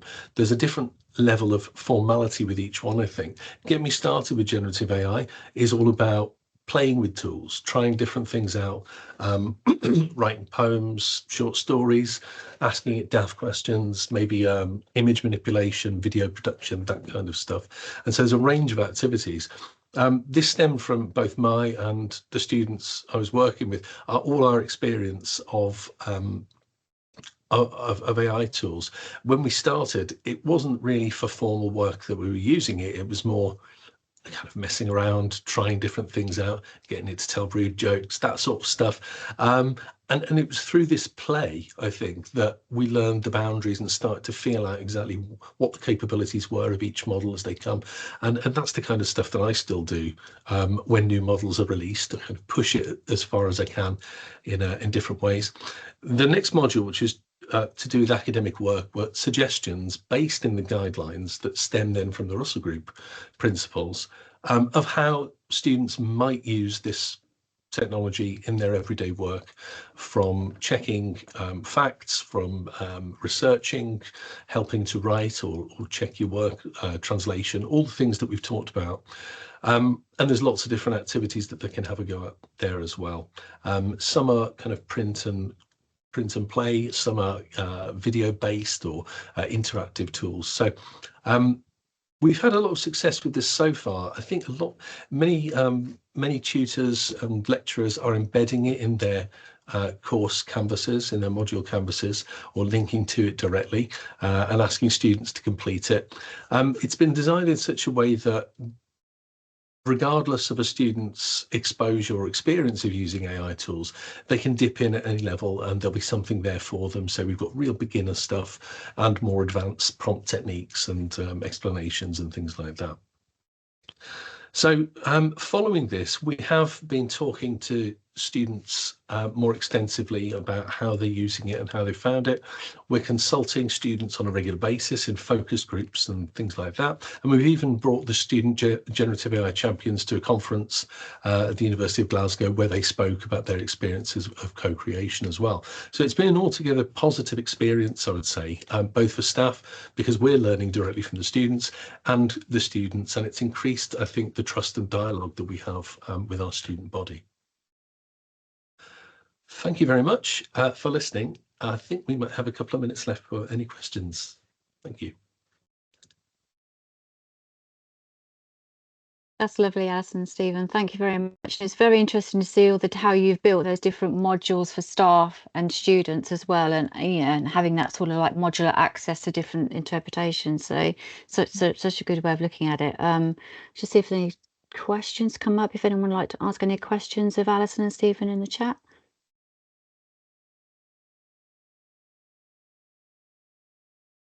We have one question. Which badging tool do you use for Canvas? So we don't have an official badging tool, unfortunately. These are images that we lock behind prerequisites within Canvas so that people can only access them once they've done everything that we've decided they need to do in order to access a badge. But then, unfortunately, it's just a JPEG that they download and add to their email. Thank you, Alison. And someone's put, oh, fabulous, which is great. Well, it's very easy and free. Someone's made a comment about being staff potentially being really wary, so it's about changing minds. Is that something you would echo? Yeah, I think that's really kind of hit the nail on the head, actually. I think the question is how we change minds, and I think that's the part that we're still figuring out, and that it's going to depend on the person. Some people will be convinced by the idea that this is just here and we have to get on board, and that kind of almost mandatory approach, I suppose. This is the world you live in, so you better get on board. But I think for other people, a softer approach can be useful as well. It can be really explaining the benefits and being really explicit about that rather than only talking about some of the challenges, I suppose. So I'd say different approaches depending on who you're talking to. We've actually had similar issues with students, those who simply refuse to use it and see it as detrimental to their education for various reasons. They want to kind of prove themselves without the assistance of any other tool. We're currently referring to them as conscientious objectors, and I think there's quite a lot of research that we can do into how students who opt out of using these tools as they become available fare in their degrees. And I just wondered, are there any modules that are most popular for staff and students, or is it just people are working their way through the modules? Well, the staff one, the staff one they have to do in order. We've locked it down pretty specifically. So no, I know we haven't asked them what their favourite part. Maybe we should. I hadn't thought of that. For students, it seems to be relating AI to their academic studies. So different ways they can use it in everyday studying. Somewhere between that and the academic integrity guidelines that correspond to how to use it as well. So they're using that, as I said, as a reference tool, I think. Fantastic. Can't see any more questions of yet, but I'm sure Alison and Stephen will be happy to take any questions, and we'll send around the slides after the event as well, so you'll be able to contact them that way. But I just wanted me to say thank you ever so much, Alison and Stephen, for taking the time to talk to us about the courses and modules that you developed there at University of Birmingham. It's been such a fantastic and insightful presentation. Thank you.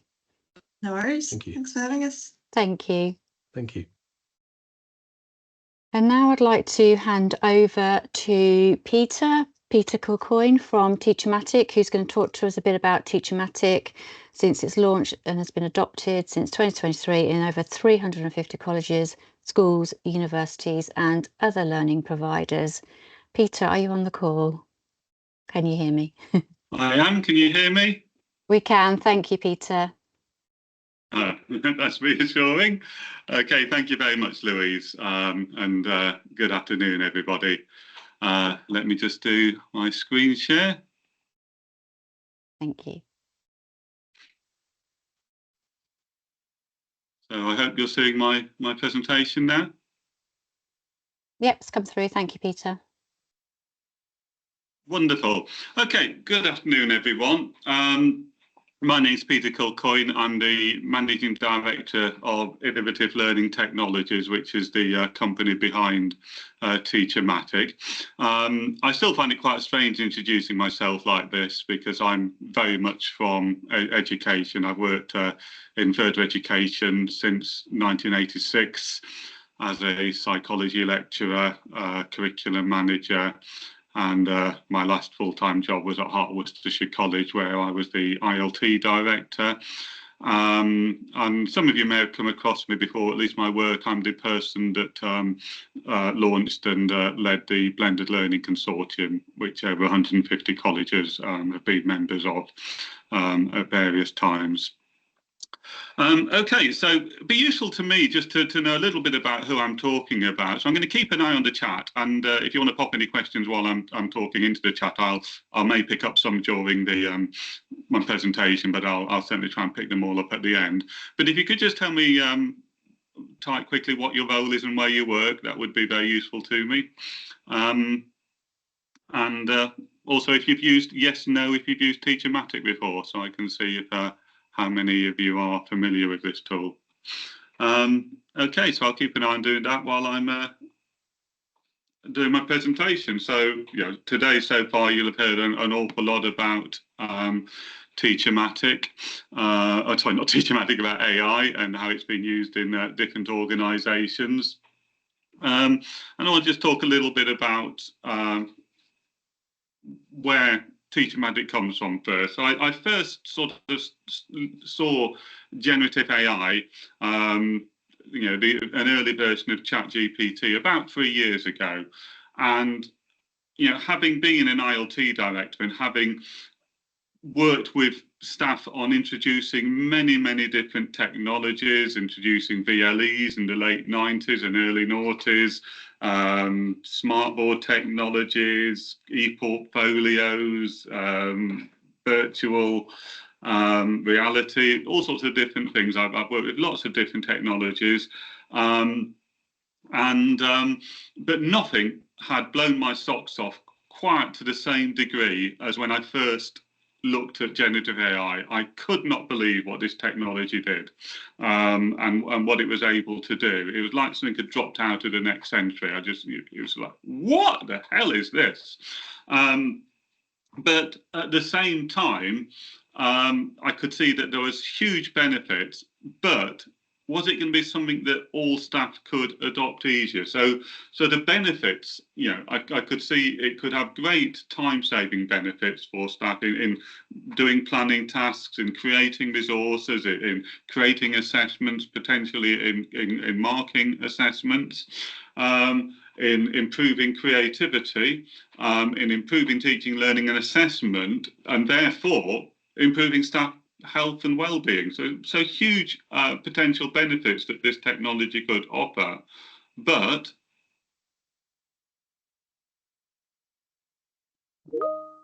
felt there was a big potential problem, and I think this has certainly been proved to be true, is that how user-friendly is it? So when you go onto a tool like ChatGPT, and it's similar with other tools like Copilot and Gemini, etc., you're kind of presented with a blank screen and a box to type in.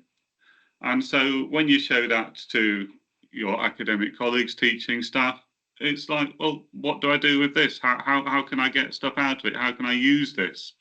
And that's not immediately apparent. And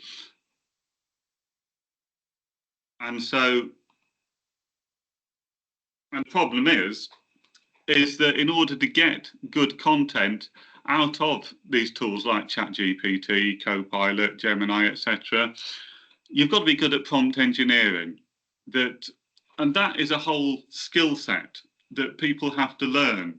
And not all college staff, university staff, school staff have the time or the aptitude to be good prompt engineers. And this slide sort of covers some of the key things that if you're learning how to do prompt engineering well, that you need to be able to do. It's not an easy and straightforward task. And if you don't do good prompts when you're using AI, you won't necessarily get good content from it.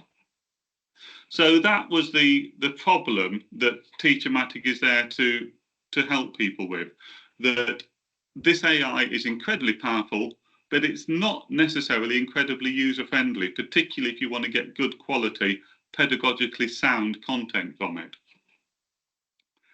A bit of research which very much backed this up by the University of Oxford last year, which looked at, this is at the general population. I think things have certainly improved since then, but I'm not sure they've improved dramatically in terms of how many people use these tools, that 50% of the general population was aware of tools such as ChatGPT, but only 2% of people use them regularly. And so it's incredibly powerful technology, but it's not being widely engaged with by people. And so because of that kind of issue, that we've got this very powerful technology of generative AI, but it's not easy to use, I got together with 4 colleagues and we decided to build a platform. We got funding from the UFI in order to build that platform. I always like to say thank you to the UFI for that. And we worked with educators to develop this. So Teachermatic, from day one, was built in partnership with teaching staff. So when we first built a prototype, we got together with 3 teacher training managers from 3 different colleges, people, real pedagogical experts, and said, what tools do you think teachers will need that we could build with AI? And so we started off like that. We built a prototype. We rolled that out to 50 staff, 50 teachers around the country. We got further feedback from them. We've improved the product. We then rolled it out to 300 teachers. We got further feedback, did further improvements, and we launched it pretty much, well, 2 years ago next month. We did a launch, and since going live, we've continued this co-design model where we work with our customers, where they suggest features, they suggest tools to us, and we build those tools, and we build them in partnership with it. So our strapline, and it's very, very much how we work, is it's built by educators for educators. And the 4 founders of Teachermatic, this is myself with 3 colleagues, Jeff Elliott, Isam Babuka and Ollie Stern. We're all people who have worked long term in the further education sector. So it's very much coming from the sector for the sector. So Teachermatic, there's a screenshot of it. I will be doing a demonstration shortly, so you'll get to see it more. And I'll also be sharing with you all a trial log on. So I'm seeing in the chat that a number of you are already using it, and a number of you are from our customer college as well. Given nearly 3/4 of the FE sector, I've subscribed to Teachermatic. I'm not surprised to see that a number of you are familiar with it. Good to see that we've got some people who have not come across it before. Yeah, I hope you find this interesting, and I will share you a log on so you can have a go with it later on. But Teachermatic, a simple idea, how can we make generative AI accessible to teachers? So we got together, we built this platform, and we designed it very, very carefully. One thing that, and say, having worked in further education, having led on technology, having worked with DPO managers, with IT managers, it was very clear that we needed a platform that was both secure and managed. One of the big problems that you may or may not be aware of is that if a college doesn't have a service like Teachermatic and they're using some of the free versions of generative AI tools such as Copilot, ChatGPT, Gemini, etc., anything that you put into that goes into their training models. So you can unwittingly, or perhaps wittingly, upload information about students, about the college, upload your own resources, and you've lost control of those. Those have gone into the training models, and you've lost them. So Teachermatic is a walled garden. Anything that gets uploaded, it's not going anywhere. You're not at risk of disclosing any information about the college, about yourself, about students, etc. Everything is completely secure within our own servers and gets deleted after a period of times. So nothing remains long term and nothing goes into any training model. Another thing that we've built in is filtering to ensure that it overcomes as much as we can some of the innate biases that are in ChatGPT and similar tools, and that it can't be used to do any dodgy kind of searches. For example, if someone wanted to look at how to build a bomb using Teachermatic, it wouldn't give any guidance on that. So it looks for any unethical prompting, any unethical inputs, and it will then block any outputs based on that. So we do have filtering built in. As I've said already, we use this co-design model. All customers of Teachermatic can have bespoke generators built for them, and a number of our customers, we've worked with them to build AI tools that are specific to things like their own schemes of work, their own lesson plans, etc. We've also got, and I think in relation to this being a CLA event, I thought you'd be interested to know that we do have some tools that help protect publishers. And so something that we've recently built into Teachermatic are cartridges. And we are talking to a number of publishers at the moment, and hope to going live with those soon, where publishers will be able to put their own textbooks, make those available through Teachermatic. And so, for example, if somebody wants to build a set of multiple choice questions based on a certain chapter or section in a particular textbook, they can access that, or they will be able to access that if that textbook is available on Teachermatic through a cartridge, and the publishers have got the security that they are able to make their content available to their customers, but in a controlled and managed way. And finally, a very important part of how Teachermatic works is that we are very much community driven and community engaged. So we talk to our customers all the time. Most of the ideas for how Teachermatic develops comes from our customers, comes from teachers, comes from practitioners. We have regular events, and I'll talk a bit more about those, regular free events for people to come along, seeing how Teachermatic is being used in other organisations, find out about new features that we've developed, etc. And so we work very closely with our community. And how is Teachermatic used? Well, it's used in a whole range of different ways. We've got over 100 of these things called generators. You can see some of them on that screenshot there, things like lesson plans, scheme of work, multiple choice questions, feedback generators, coaching, email writers, strategy writers, all sorts of different smart targets, all sorts of different tools. And these support a whole range of different activities that teachers and managers and other support staff in colleges, schools and universities will be carrying out. So it helps with planning, course planning. It helps, we've got tools for content creation, for creating learning activities, for creating assessment tasks.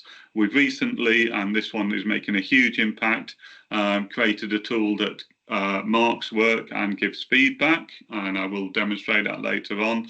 We're getting some wonderful feedback on that from people using it, and obviously a massive time saver there. We've got tools for learner support, for supporting communication. We've built sets of tools for quality teams, for marketing teams. We've got these cartridges that allow publishers to engage, and organisations can also create their own cartridges. So an organisation could create a cartridge of their own policy documents, their own learning content in different curriculum areas, and allow people to use and engage with that content and apply the AI tools to them in a very secure way. So lots of different uses of Teachermatic. And I'm now going to do a demonstration, so just bear with me.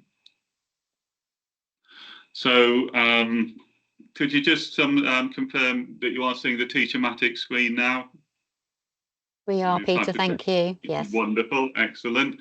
So this is what Teachermatic looks like when you log on, and we have single sign-on. So if you're an organisational customer, most colleges, universities will be have Microsoft accounts, and so when an organisation implements Teachamatic, the teachers and other users can sign on with their Microsoft credentials, with their college accounts or their Google accounts if they use Google, etc.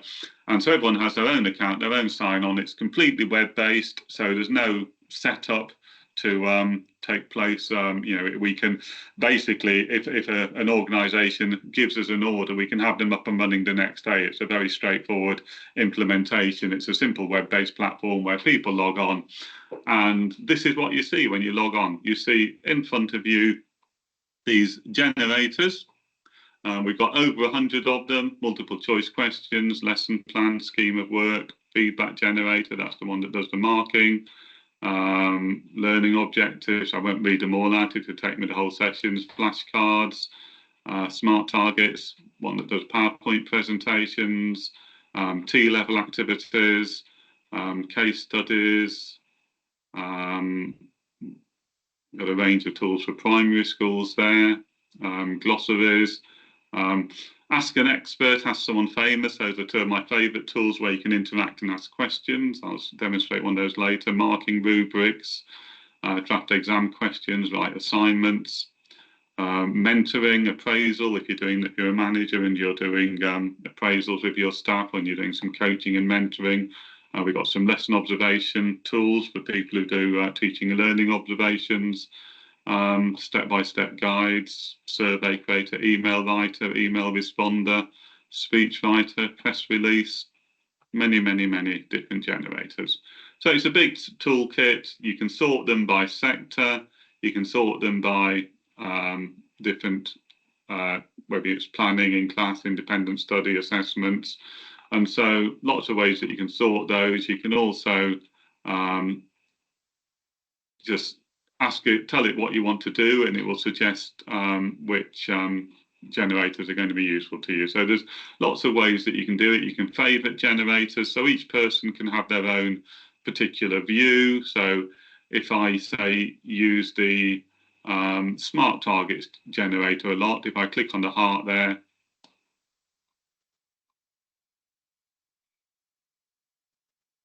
that then goes to the top of my screen, and the next time I log on, that will be remembered. And organisations can also favourite generators. So at an organisational level, if the people who are managing Teachamatic, if there are particularly generators that they wish to encourage use of, they can put those to the top of their users. And if there's any generators that you don't want to use, you can hide those to an organisational level. So there's a lot of control at an individual level and at an organisational level of what people see. You can also save things that you've done in Teachamatic. So if you've created a lesson plan and you want to save it for later, an individual can save some. So that's what it looks like. And if I just want to maybe demonstrate. Simple one. Say I want to do some multiple choice questions. I'm just going to give you a quick live demonstration before I show you some that I've already set up. So if I want some questions on copyright, I'm just choosing that given the nature of this event.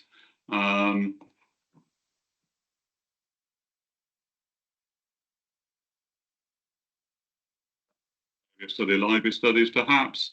And say I want to have 10 multiple choice questions on copyright. I can choose my sector, anything from early years through to higher education. I'm going to select further education here. I've got other options. I can specify things about the learners if I want, any particular learning needs, or I can write some information. Maybe it's a group of library staff for staff development, whatever. So you can put in more information if you want. You can put in information about, is this for online, for classroom, for workshops, etc. So there's lots of added things that you can add, but at a simple level, you've just got to fill in the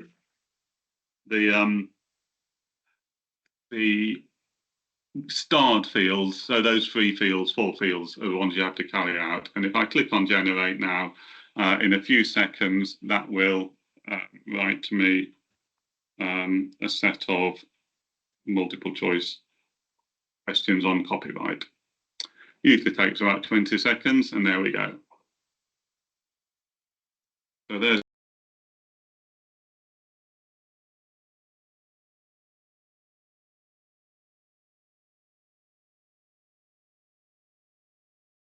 I guess. How long does it last for an individual in the UK? 70 years after the author's death.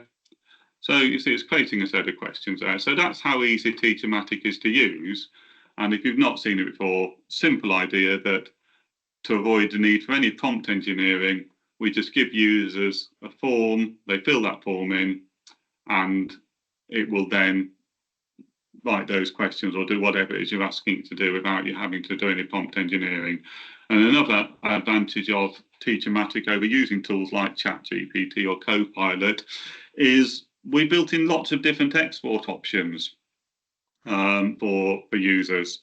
And again, these have all come at the suggestion of our user community. So here, say if I want to export it as a Word document for handout, I can export it into different VLEs like Moodle, Blackboard, Canvas, Brightspace. If I want it as a Kahoot or a quiz to use with students and their mobile phones in classroom, I can export it in all of those formats. So if you think, say, how long, I'll do a quick demonstration. If I go to export that as a Word document, so there it is as a Word document.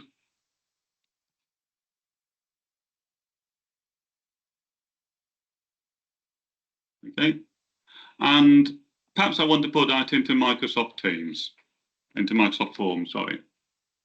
I'm in a Microsoft college or university, and I'd like to share that as a quiz with my students through Forms.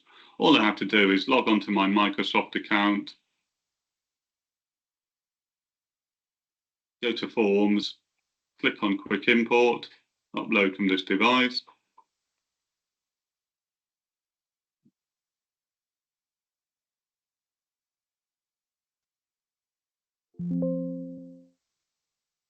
Bear with me, it normally goes into the downloads.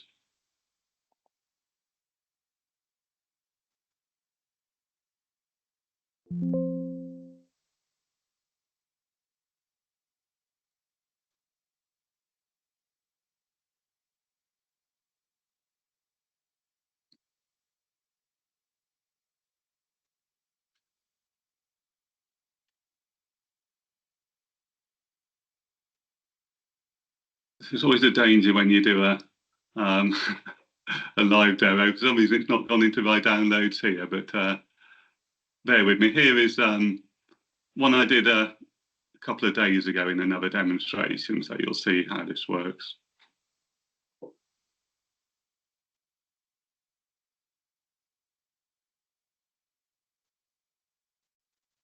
And you see, this is a construction teacher on manufactured boards, and you see it's very quick and easy to get that quiz into Microsoft Forms, and you can then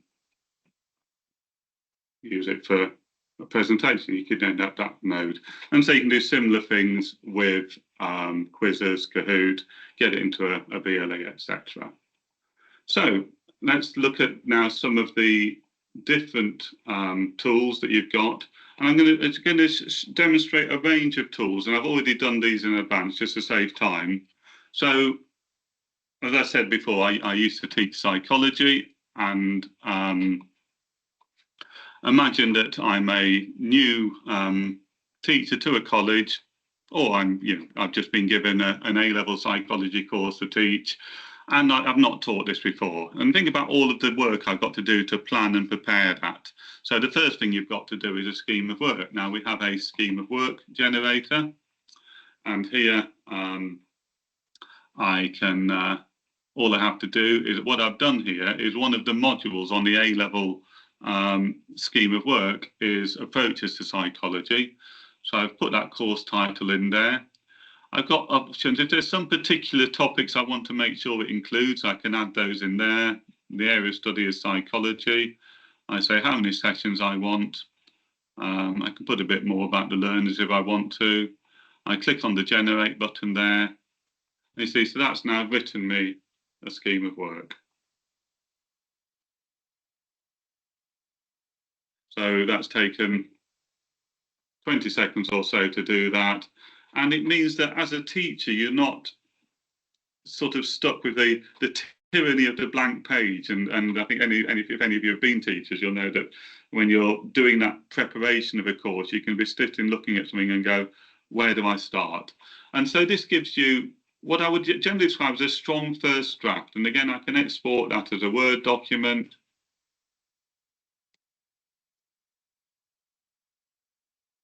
There, that is as a Word document. And I can then edit that, tweak it, make it my own.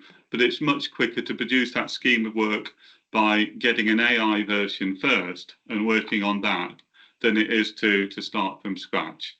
And one of the things that I did here is we've got an option, and this is on a lot of the generators, to upload a file. So I've uploaded the specification on that module there. So it's written that scheme of work to the specification on that particular module. Okay, so I've done my scheme of work. The next thing I might want to do is some lesson plans. And so, again, you know, you think the time being saved here to write a scheme of work, that's a good hour's, 2 hours work. I've done that in a few minutes. Then writing lesson plans, writing a good lesson plan's 40 minutes to an hour's work. So all I have to do with Teachermatic to do a lesson plan is I just select the lesson plan tool there, click on that, gives me that blank form, and I fill in that form. So here I filled in that form. So I want to, one of the sessions on that scheme of work was scientific processes and ethics in psychological research. So I've just copied and pasted that off and put that as my topic. This was some further information that the scheme of work had, and I've pasted that into there. I say I want a 90-minute lesson in further education. Now, something that we're really proud of here is we can do stuff like you can select what learning needs you have in your class. So for this case, we put all the main ones there that you can choose from. I've got dyslexia and visual impairment. And this means even if you're teaching that same lesson to 2 different groups, you'll have different learning needs in that group. And it means you can then adapt your lesson plan according to the learning needs of the students that you have in front of you. So in this case, I've said, right, in this group, I've got a learner with dyslexia and another learner with visual impairment. And it will give some guidance in the scheme of work to supporting those particular session students. And so I clicked on the generate button, and here's the scheme of work that Teachermatic has written. It's given me my learning objectives, some guidance and advice on the differentiation for dyslexia and visual impairment, and then a step-by-step covering that 90 minutes and how I can structure that lesson according to 90 minutes. And again, I can export that. Another feature that we've got in the scheme of work, in this case, you see we've got this option on pedagogical models. Now, in this case, I said don't use a particular model, but if you want to build some pedagogy in it, you can choose to have Bloom's taxonomy and then maybe say, right, it's an A-level class, so I want to look at remembering, understanding, analysis, and evaluation. And that will then build those aspects of Bloom's taxonomy into the lesson plan. And again, think about how complicated that would be to do with prompt engineering, but by the simple forms approach that Teachermatic has, you can do all of these things very easily. The next one, just I'm showing you the multiple choice questions again, and here I want some multiple choice questions on experimental design. So it's going to be 10 multiple choice questions on that. Another tool I really like is the learning activities tool. You want to have some group activities. So part of the research methods covers ethics in psychological research. So as a teacher, I want some free learning activities on ethics in psychological research. And this is really good for sort of teachers who are a bit long in the tooth, who have been teaching the same class year after year. Maybe they've gone a bit onto autopilot in teaching that session again and again, and this will give them some new ideas on teaching ethics in psychological research. So it's suggesting doing a case study analysis on a real world psychological research scenario. Getting the students to role play being an ethical review board and giving them some examples of some proposals that perhaps have some ethical issues in, or maybe some classical psychological studies which are now looked at as being ethically dubious. And a third one, a debate on controversial topics. So a great generator for giving you ideas on the group activities. This next one, we'll do your PowerPoint presentation. So I've asked for a PowerPoint on ethics in psychological research. You can force particular topics into it. So there were two classic studies, Milgram study and Zimbardo's study, which are covered in the syllabus specification when you look at ethics in psychology. So I've made sure those are included. You say how many slides you want, and then Teachermatic will produce a PowerPoint with some suitable images, or copyright-free images, you'll be pleased to hear.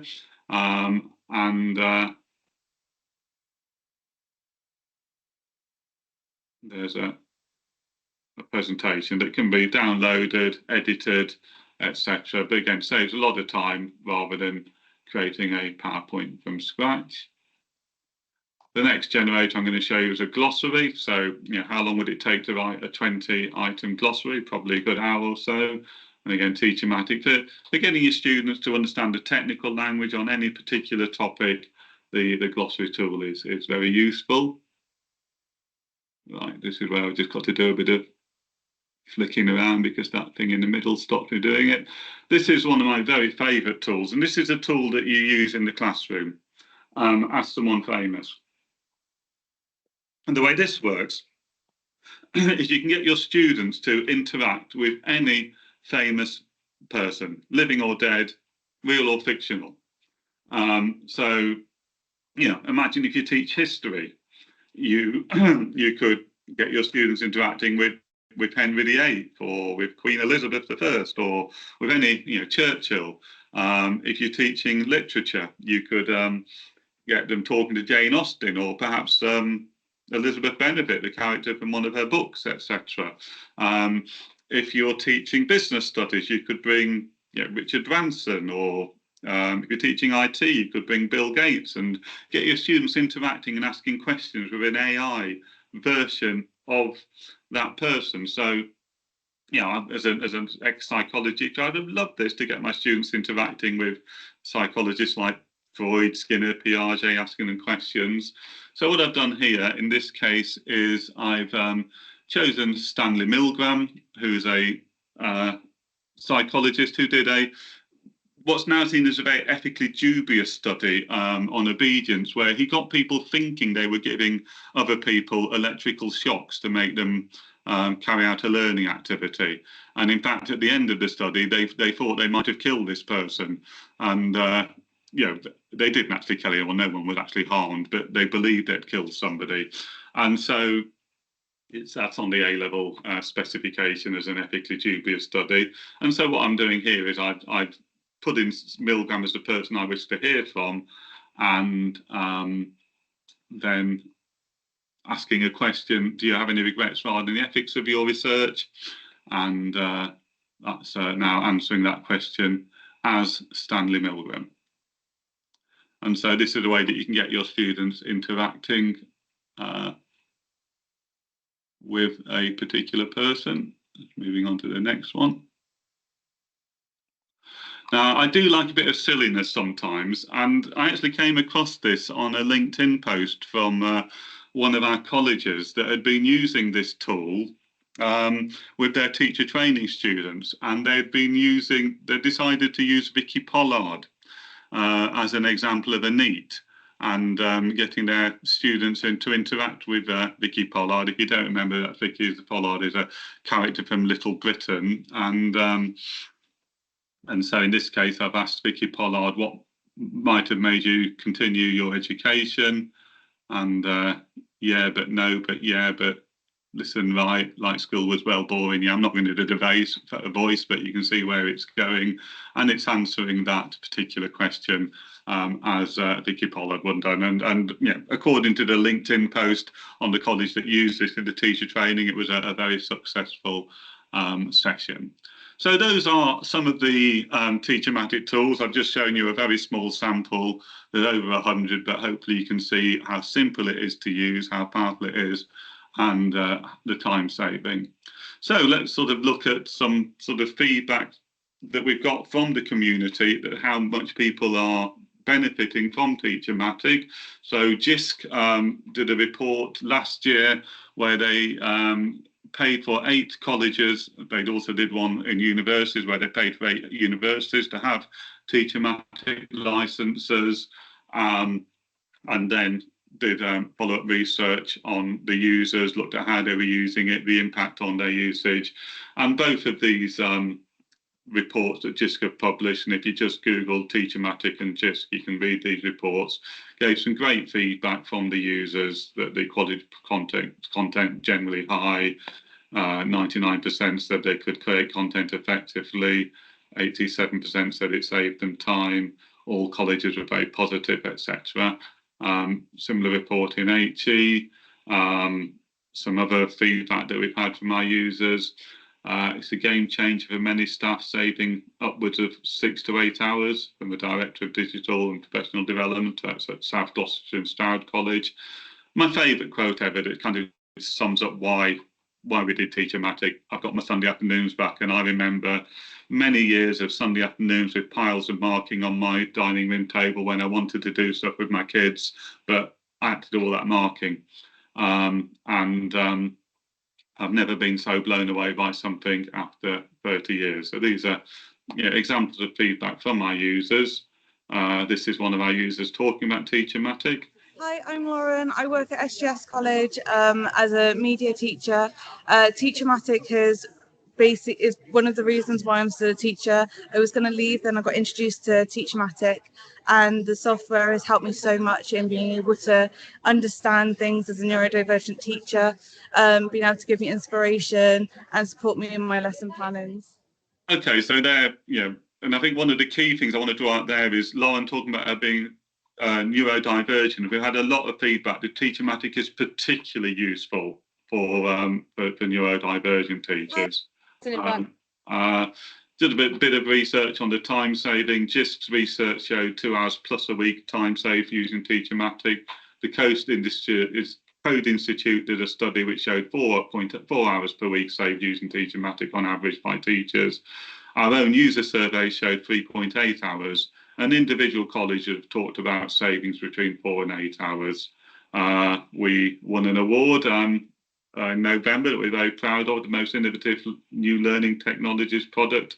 This was the Learning Technologies Award, which is the big industry award. We're up against big multinational companies, banks, Sky Television, all sorts of things, and we won this award. It's me and my colleague looking very pleased, and this is that actual bottle of champagne that I've got here. We also have a community, and I said before, we work strongly as a community. And 2 things that I want to draw attention to here: we do a monthly deep dive into particular Teachermatic tools. We have newsletters and the termly webinar. In fact, we have a webinar tomorrow. If any of you want to join that, just email me the details and I'll give you the log on to that webinar. And if you want to have a go, March CLA is a username and password. So if you just go to teachermatic.com and type in March CLA, case sensitive, so make sure it looks like that, and that will get you into Teachermatic.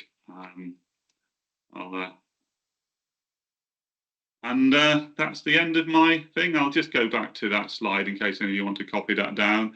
And does anybody have any questions?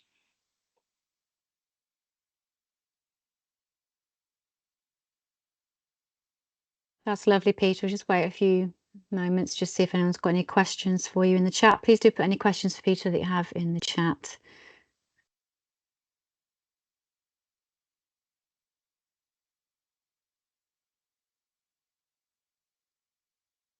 I think you've obviously covered it really well, Peter. We've got no questions at the Okey-dokey.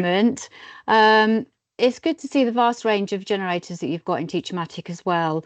I was just going to ask a question about whether you can filter by subject areas, or is that where you go in the area of study? Is that how you would filter by The area of subject? study does that, Yeah. yes. Instead of, if I could just quick, there's one thing I meant to show and I forgot, which is I just want to show the feedback generator, and this is the one that does marking. So what I've done here is I've got a student essay, critically evaluate Piaget's theory of cognitive development. I've uploaded that essay, I've given it a marking scale, and then that's the marking that it's done. And so it's giving detailed feedback on that essay plus a grade, and it was an A grade essay, and you see, so it's graded it highly, and that's one of the new generators that we just about 2 or 3 months ago introduced, and we're getting tremendously positive feedback from our user community on that. So I'll stop sharing now. Lovely, thank you. Thank you ever so much, Peter, for that insightful information, and talking us through that demonstration on Teachmatic as well. It's really interesting to see all the different things that it can do in terms of supporting teachers and teachers in learning and assessment. So thank you ever so much for your time today, and I'm sure we'll share the slides after.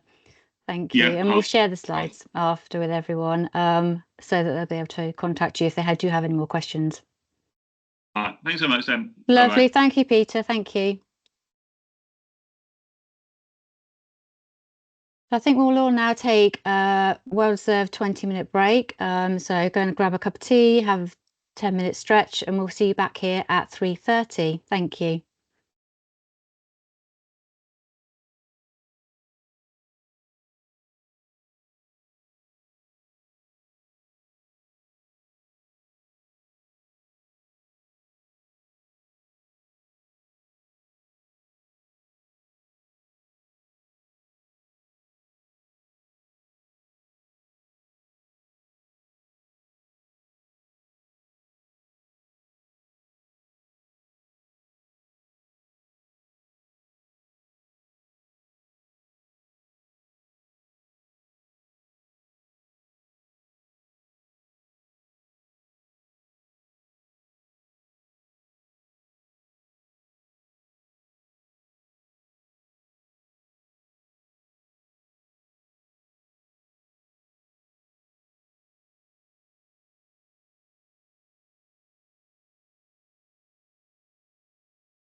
So welcome back, everyone. I hope you all had a lovely break and enjoyed listening to our presentations earlier in the conference. Some fantastic presentations on various topics.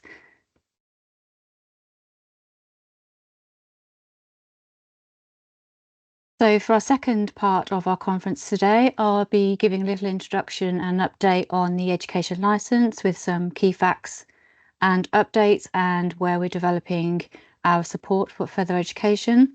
That'll be followed by two of my colleagues, Claire, who will be talking about copyright in the workplace and the copyright companion.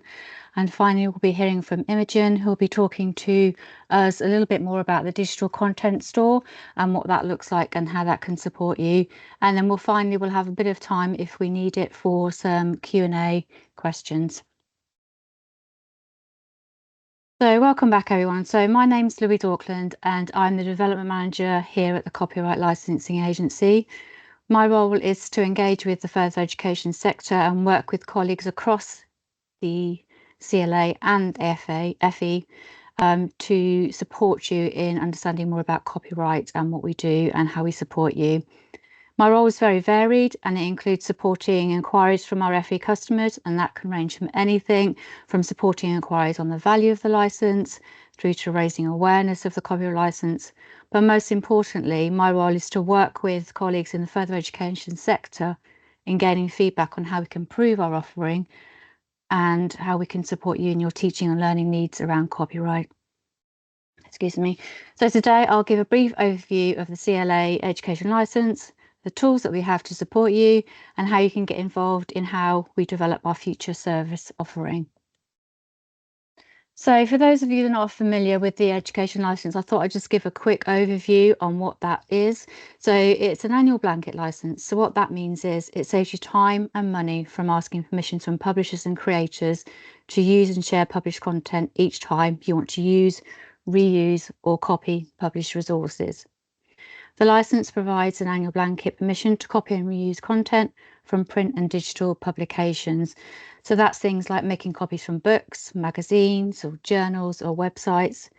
It allows you to share copies with students and staff and copies on virtual learning environments, presentations, software programs that you might have within college. It allows you to copy up to one article, chapter, short story or poem, or 5% of the total, whichever is the greatest. And it provides access to digital tools, which extends the value of the license. And I'll talk a bit more about those in a moment and how you can access them and use them. And the blanket license also allows you to copy from publications from the UK in over 38 international territories. So overall, the license is more than just about copying and photocopying. It provides value by saving you time and money in seeking permissions. But most of the published content that you wish to share nowadays will be digital, such as sharing resources, as I said, on your VLE, curriculum subject pages, or electronic library pages and websites. The main thing to remember is that you can copy one article, chapter, or 5%, whichever is the greatest. And that's the key thing, whichever is the greatest of those components, without having to seek permission from publishers, authors, and every time you wish to use published content. So in extending the value of the license, we have various things that you can have access to through the CLA website. There's our permissions tool checker, the EFESS service, and development opportunities. We're also developing ways in which we support staff and students in the further education sector. And as I say, part of my role here is to engage with staff in working in that sector. And the reason why we put on this conference, InPractice conference, is a way to share best practice, a way to learn more about what the further education sector is doing and how other educational settings are using educational tools, such as developing knowledge and use of AI tools, as we've heard from our speakers this morning, as well as a way of developing and raising awareness of copyright and its use in further education. So I'd just like to go through a few of these. So the first one is the check permissions tool. So just be interesting to know from some conversations that I've had with colleges recently about being aware of what we have available to them to support them. So it'd be just interesting in the chat as to whether you are aware of the check permissions tool, just by putting a yes or no in the chat. because that really helped thank you. It'd be really helpful for us to understand, what we need to do in terms of raising awareness from the tools that we have available for you to use. So the Check Permissions tool is a really useful tool. It's easy to use and will support you in identifying if published works are covered by your CLA license. This search facility is a comprehensive database and has over 17 million publications to show what's covered under each type of license. So to use the Check tool, you simply enter a search term. That could be a title, an ISBN or URL, and your license sector. So in this instance, for most of our audience today, that'd be further education. So you can filter your results right down. The QR code on screen there at the bottom right will take you directly to the Check Permissions tool that is located on the CLA website if you want to explore it further. When you use the tool, you can filter by license type, as I said, and that will show you what's covered for your particular area. Using the tool will give you and your colleagues a really clear indication if published content is covered as part of your CLA education license. It's a quick and intuitive tool, and it will give you an answer immediately, again saving you time and money, which is a precious commodity, particularly for those working busy lives in the FE sector. If you ever need support in using the Check Permissions tool, or you can't find the title you're looking for, please don't hesitate to contact us at the permissions team. The email's on the screen there, and we'll also share details after the sessions today. And likewise, I'm also happy to take conversations from anyone who'd like to find out more about it.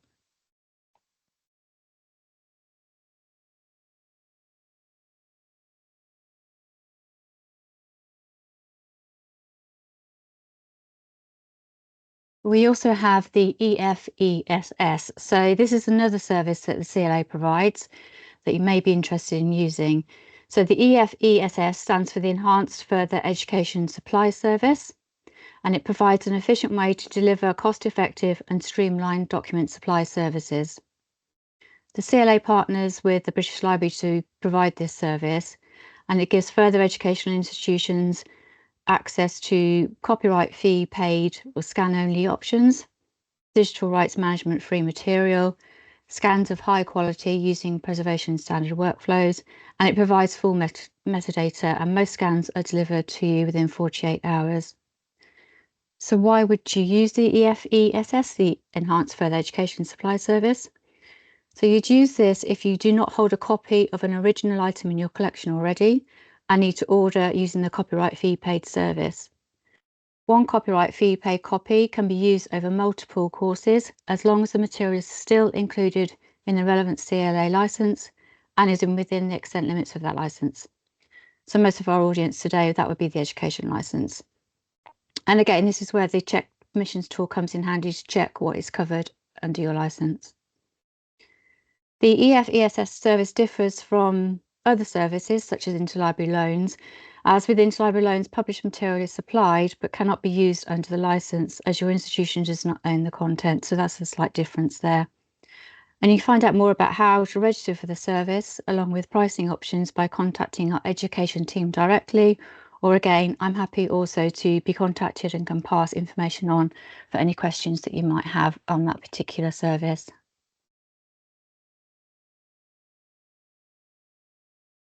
So a large part of my role here as a development manager at the CLA is to engage and raise awareness of copyright and provide support to the further education community. As I mentioned before, this includes listening to feedback from customers about how we can improve our services and gain a better understanding of what services and products we can develop that would add value to the CLA license and service offering for you. Some of our recent initiatives have been the start of targeted focus groups. So we recently held an FE focus group on generative AI on Monday.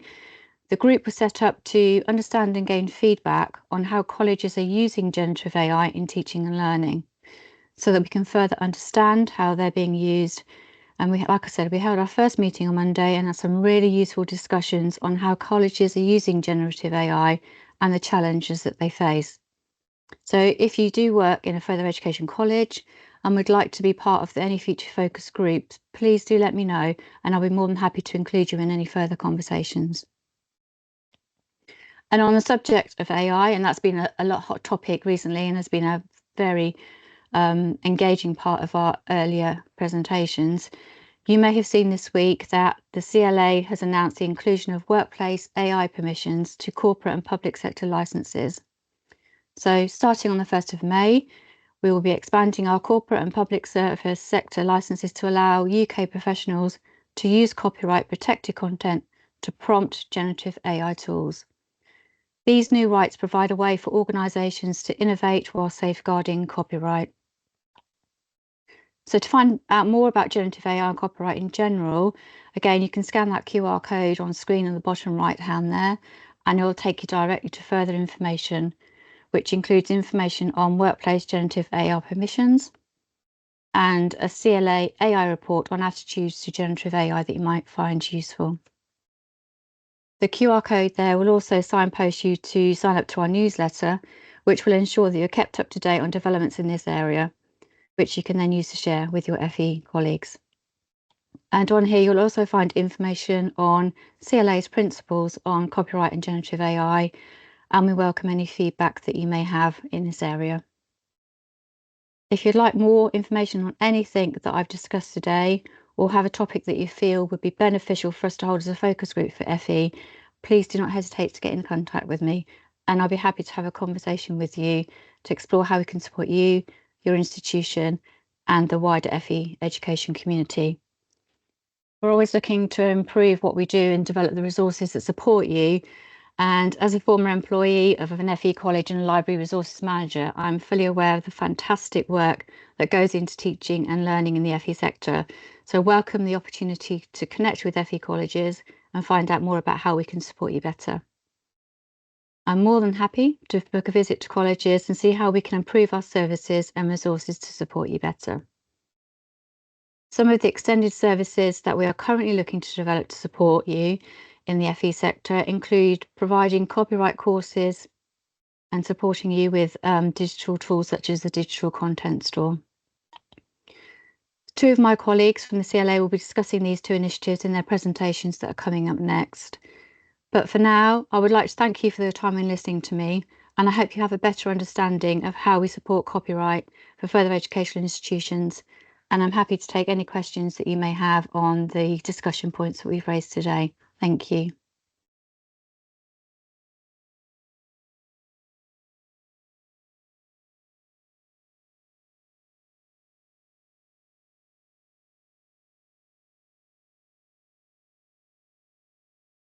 It's good to see a mixture of people that some were aware and some are not aware of some of the services. So there's definitely work that we can do there to support you better in understanding what we have in the CLA that can support you better.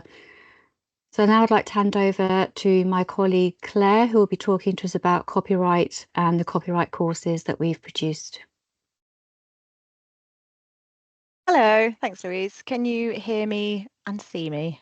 We can, lovely, thank you. Excellent. Let me just share a presentation with you. If you could just give me a thumbs up when that's loaded.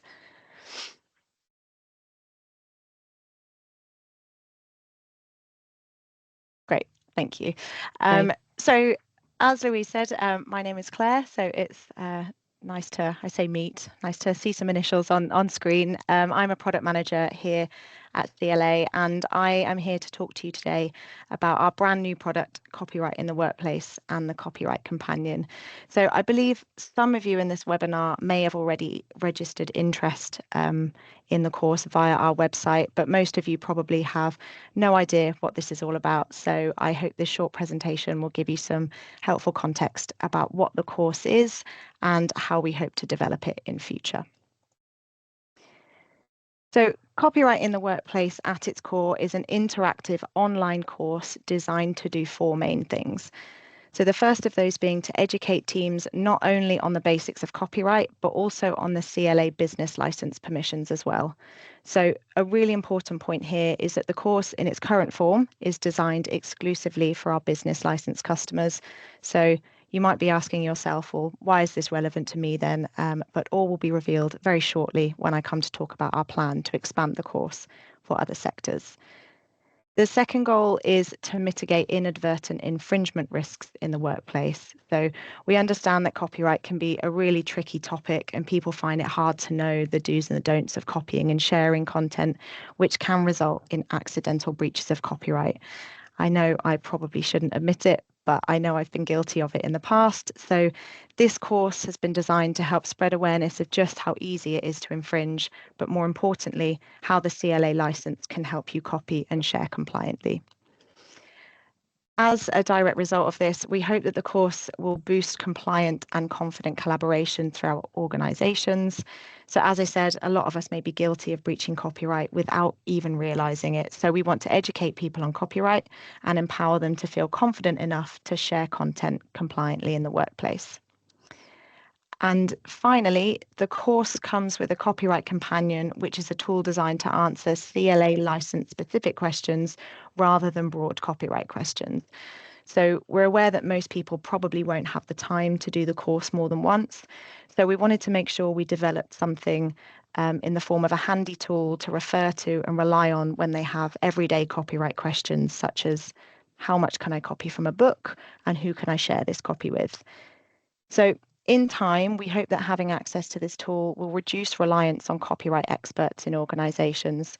So if you're a smaller organisation and you have a licensing coordinator or one copyright expert that's on leave and therefore unable to answer questions, employees can go to the companion and get the answer that they're looking for quickly, easily, and most importantly, independently.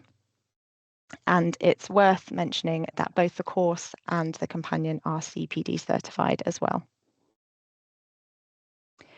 We tried really hard to build a course that's interactive and engaging and explains copyright in an easy to digest way. So as I've said, we want users to be able to understand just how easy it is to infringe copyright and how the license allows you to stay compliant, all in what we hope is an entertaining manner. So it's not just your standard flow chart of information, it's an interactive, narrative-led storyline that uses real-life workplace scenarios to engage our users. So I have included a screenshot of one of the sections of the course so you can get a snapshot of our main character and the kinds of interaction the user can expect. And now I'm looking at my screen, I'm hoping that's not too small for you to see, but hopefully you get the idea. And I've also included a couple of testimonials from our business customers at the bottom of the slide so you can see some of the positive feedback we've had so far. So again, as I've mentioned a couple of times, the course in its current form is for our business license customers. But the reason I'm here today is because we would like to explore the possibility of developing the course for the education sector. So that's for higher education, further education, and for schools. We've already started engaging with several higher education institutions, and this presentation is the first touch point with FE. So the visual you can see on your screen right now shows our very rough plan and timeline to explore our options in this area, and we are calling this our discovery phase. So what do I mean by discovery? So the idea here is to gather information from a specific user group, so in this case, further education, and find out exactly what challenges you're facing in the copyright literacy space and ensure that a copyright course will indeed help solve these problems. Of course, as we dive into it and we find out that a course would be useless, we won't build one, but we would like to see first before we make that decision. And the way we're going about this is to schedule a couple of online workshops and dive into the sector's needs in detail. So we'll cover things like the current challenges you face, where you feel resources may be lacking, if at all, and what exactly you might need or expect to see from a copyright course for your institution. So what we've done so far for the higher education sector is hold an introductory kickoff call to introduce copyright in the workplace, and then we'll move on to 2 online workshops. And as a rough timeline, discovery will run from now to September. So we've got plenty of time. And in that time, I will schedule online workshops where we'll discuss your thoughts on the current course and give an idea of the approach, and also give you some time to tell us how you think we might need to adapt the course to fit your needs. So this brings me to my final point, which is if anyone in this webinar would be interested in being part of the discovery process to help develop a course with the CLA and our development partners, please do get in touch with me personally and I would be happy to send you further details. My email address is on screen, but I will also put it in the chat after this presentation and also circulate these slides if any of you would like to go back over the information we've covered and have a think about it. Ideally, we'd like between 8 to 12 people from a range of different FE colleges, but obviously that number is purely indicative, and the more people that want to be involved, the better. Your help here will be invaluable in us developing something that you actually want. So I hope this has piqued some interest, and I look forward to hearing from anyone that's interested very soon. And that is it from me. So if anyone has any questions, I don't know if we can use the Q&A or raised hands or chat box, but yeah, I'll be happy to answer any if we've got time.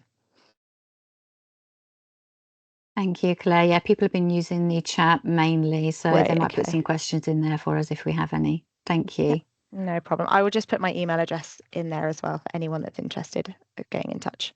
Thank you. To see if any questions are coming through for you. Oh, wonderful. Good news from Kerry Ann. Thank you. One already. But that is it from me, so I will stop sharing. Lovely. Thank you, Claire, and thank you for giving us that overview of the copyright courses and the copyright companion. It's really good to see all those developments happening and how we can support people moving forward with those. So yeah, thank you very much for joining us. Appreciate your time. Pleasure. Thank you for having me. Thank you. And now I'd like to hand over to Imogen, if I may, to talk about the DCS. Thank you, Louise. And hi, Thank you. everyone. As everybody says, it's really lovely to be here and nice to sort of see so many names at least. I'm going to talk about the Digital Content Store, DCS. Now, this is a tool that we have for higher education, and we will be very shortly sort of trialing it with our first FE with a view to potentially making it available in your space later. So I thought I would just literally show you what we have for higher education, and then you can let me know perhaps in the chat whether you think that this is going to be useful for you. So if I can get to the clicky bit, there we go. So I'm going to talk a little bit about the landscape for our higher education community, which my understanding is can be a little bit different to the further education in some circumstances, not all. So I thought I'd just describe where it tends to sit. What is it? Who's it been made for?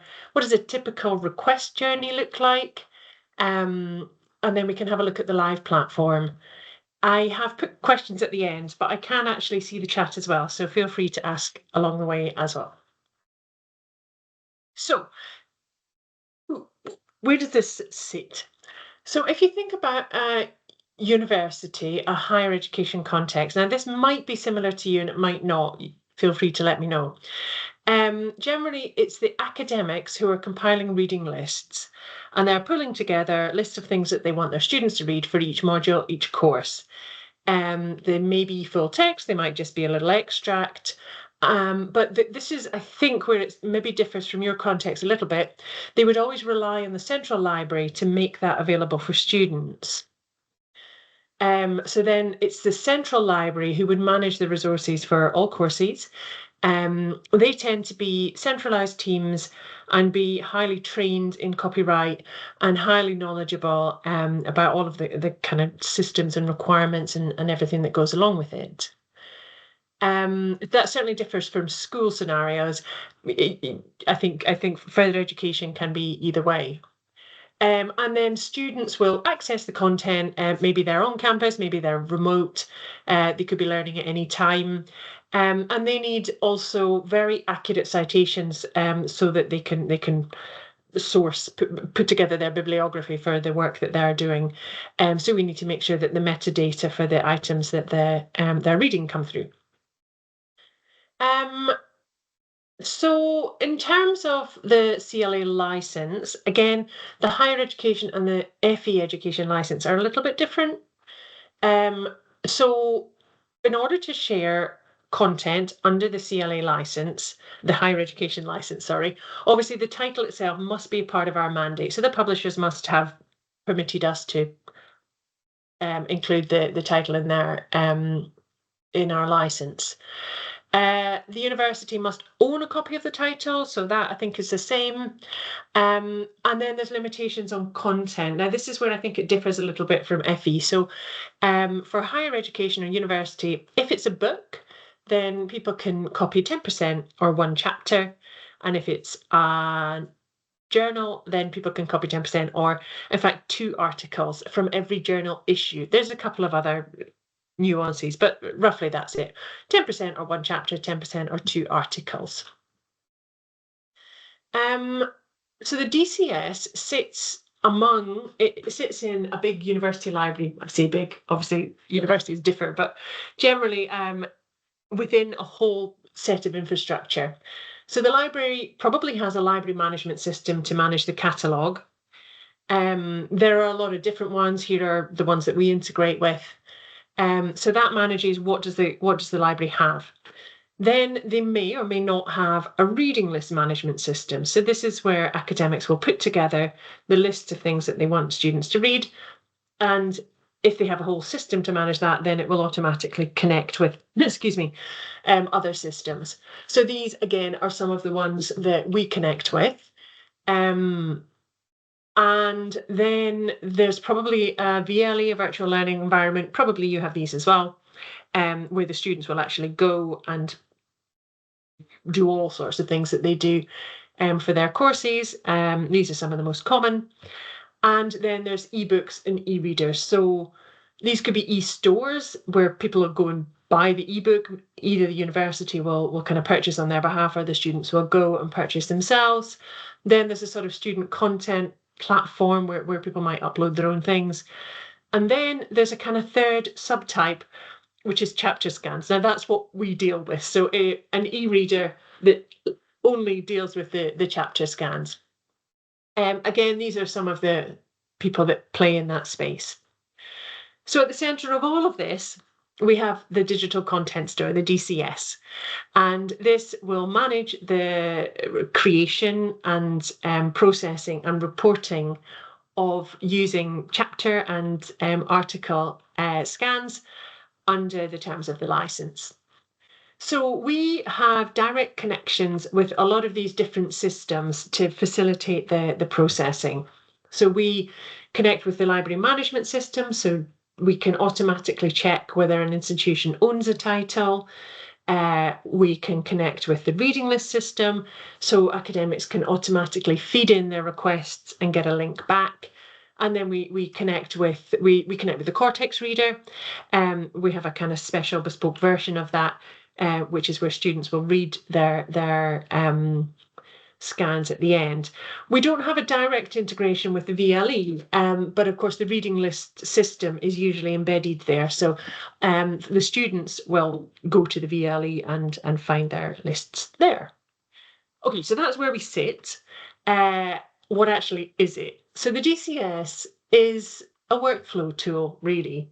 So if a university has these other systems, it will connect up and simplify the creation, sharing of content. And this is designed to be content under the CLA license, so it will then automate the reporting at the end of the year.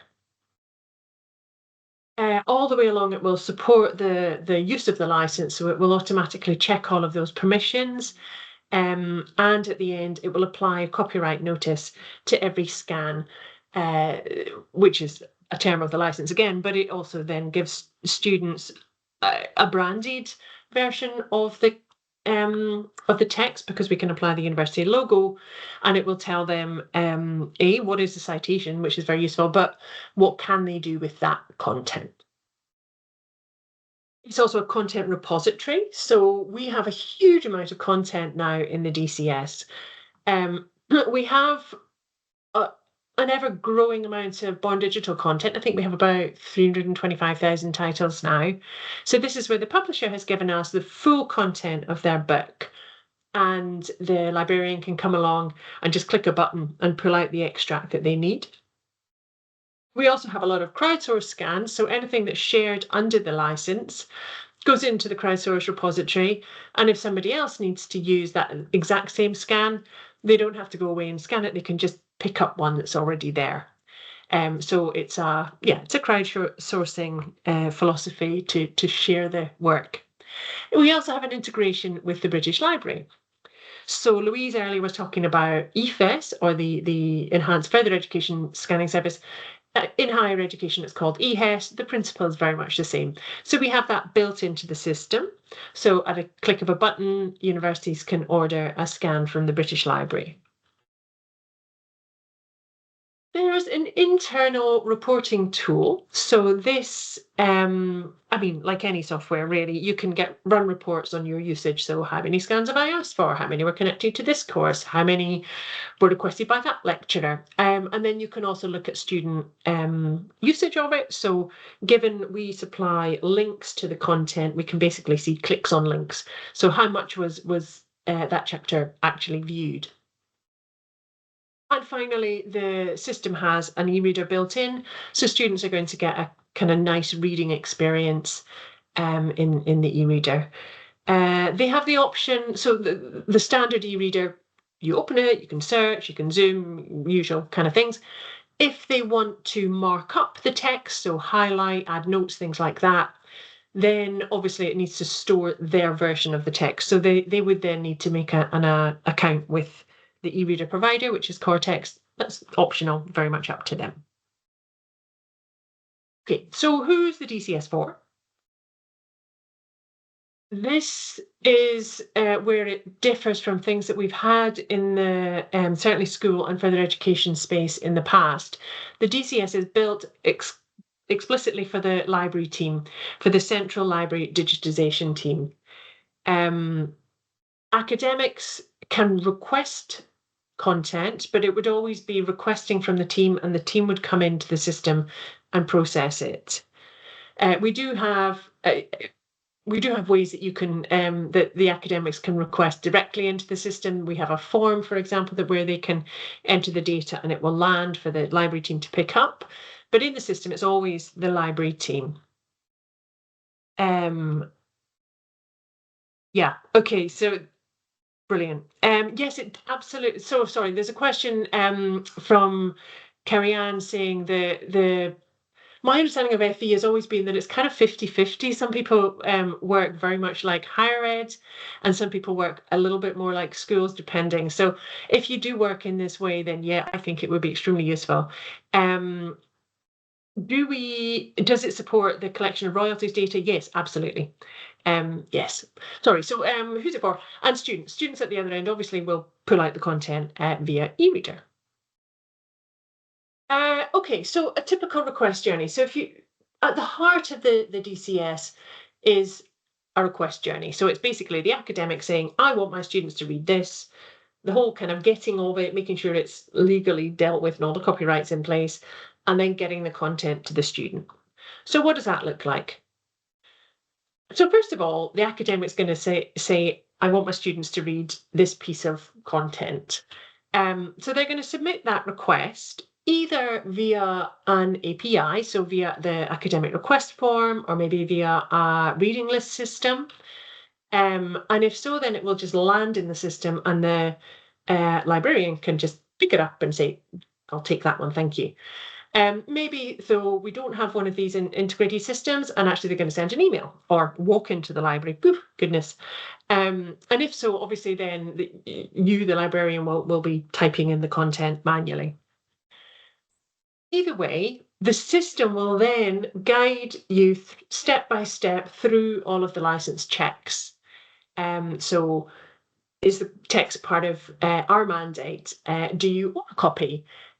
Is the extract you're looking for within the extent limits? Assuming all of that is okay, then you'll go on to find the content itself. And as I said before, there are 4 ways that we can get content in the DCS. So maybe we'll have publisher content and you can just pull out the extract you need. Maybe somebody else has already put it in there, and so you can use a crowdsourced content. Maybe you want to order it from the British Library through eHES, or eFES it would be in your case, or otherwise you can do the classic original and scan and upload your own content. And then you click generate link, and that's it. If you are using one of the reading list systems that supports it, we can have the link pushed directly back into the reading list, so it's just instantly there. Otherwise, you can kind of copy and share it with the academic, and they'll get it there. Either way, that link is going to be made available to the student, usually through the VLE.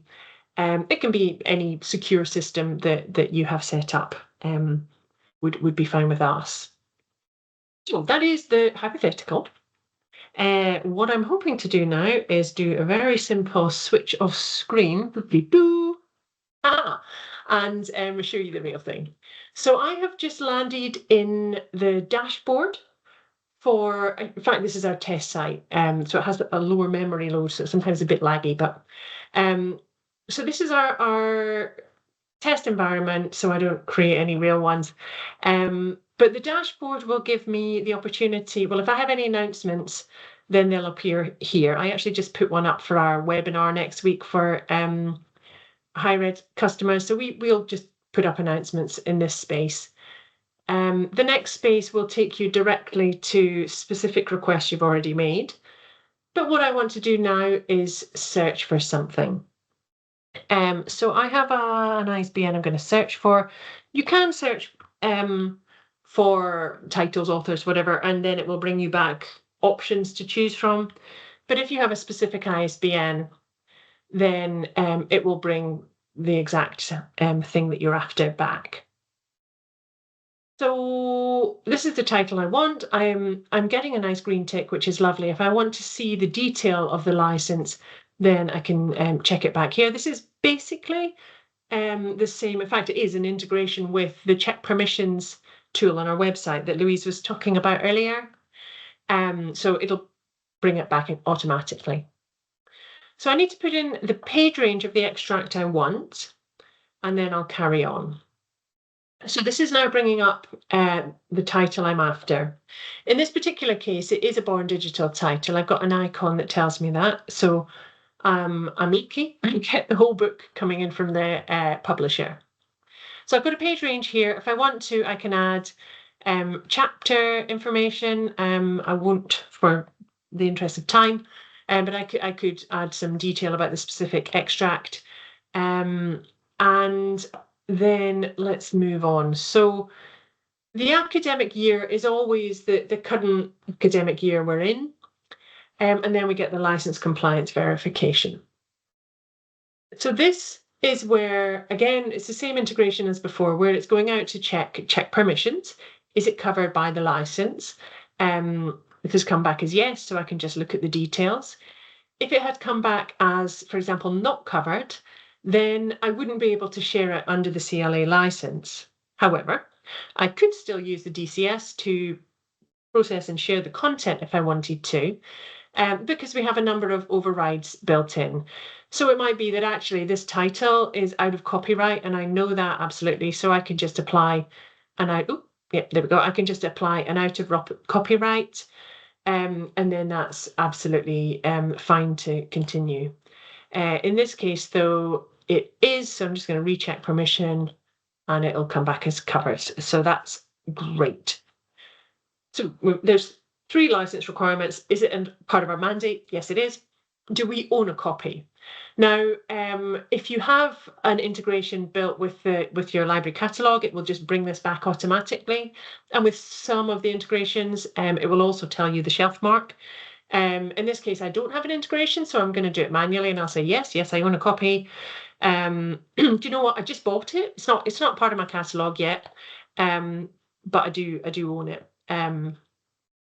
Again, you'll see that there are some overrides. So if it doesn't come back automatically, it may be that there's a very good reason for that. And again, we'll just let you tell us why. And so the next bit is course. Again, the license is 10% or 1 chapter. So I'm on a book here. So 10% or 1 chapter per course per year. Excuse me. And that's because we report on the kind of number of students that a title was made available to. So we need to know which course it is and how many students were on it. So in order to calculate the extent limits, we do need to tell it which course. So I've got a test course here I'm going to add it to. I could add a lecturer if I wanted to, that's optional, I won't bother for now. So now that it knows which course it's for, it can calculate the extent limits. And thankfully I don't have any other extracts for this title for this course. It's calculated that there are 199 pages. I'm using 10 of them, so that's under the limit, so that's all fine. I've got a nice green tick and I can carry on. Again, if my chapter was over 10%, I could just click and go, yeah, I know it's over 10%, but it's one chapter, it is one chapter, and that's permitted, so I could just confirm that it's within the limits and carry on. We know that our higher education central library teams are highly experienced and knowledgeable about copyright, so we're happy to trust them to do that. Good. Okay, so the next section then is source content, and we are looking to actually get the content itself. As I said, this one is a Born Digital. So we've got the complete book here, and all I would need to do to generate an extract is click. It looks like I've already done it in another course. So in fact, the extract I need is already here. I think I'm looking for pages 1 to 10. Yes, I am. So I can see that pages 1 to 10 are already here. So I would simply, probably I want to preview it, make sure that it's kind of what I want. So, okay, that's good. That looks like the extract I was after, pages 1. I'll just go down, make sure we go to 10. Yep, lovely. So I can happily accept that. Again, another university has uploaded something similar. They've even added a chapter name, which is very helpful. So again, do I want to just use that? Maybe I'd select that.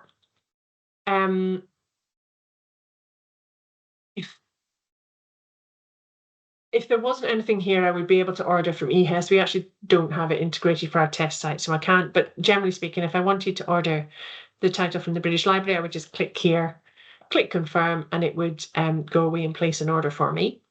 The other option is to add a document. So I can upload my own. I just tell it it's from the print book. Yes, I have OCR'd it.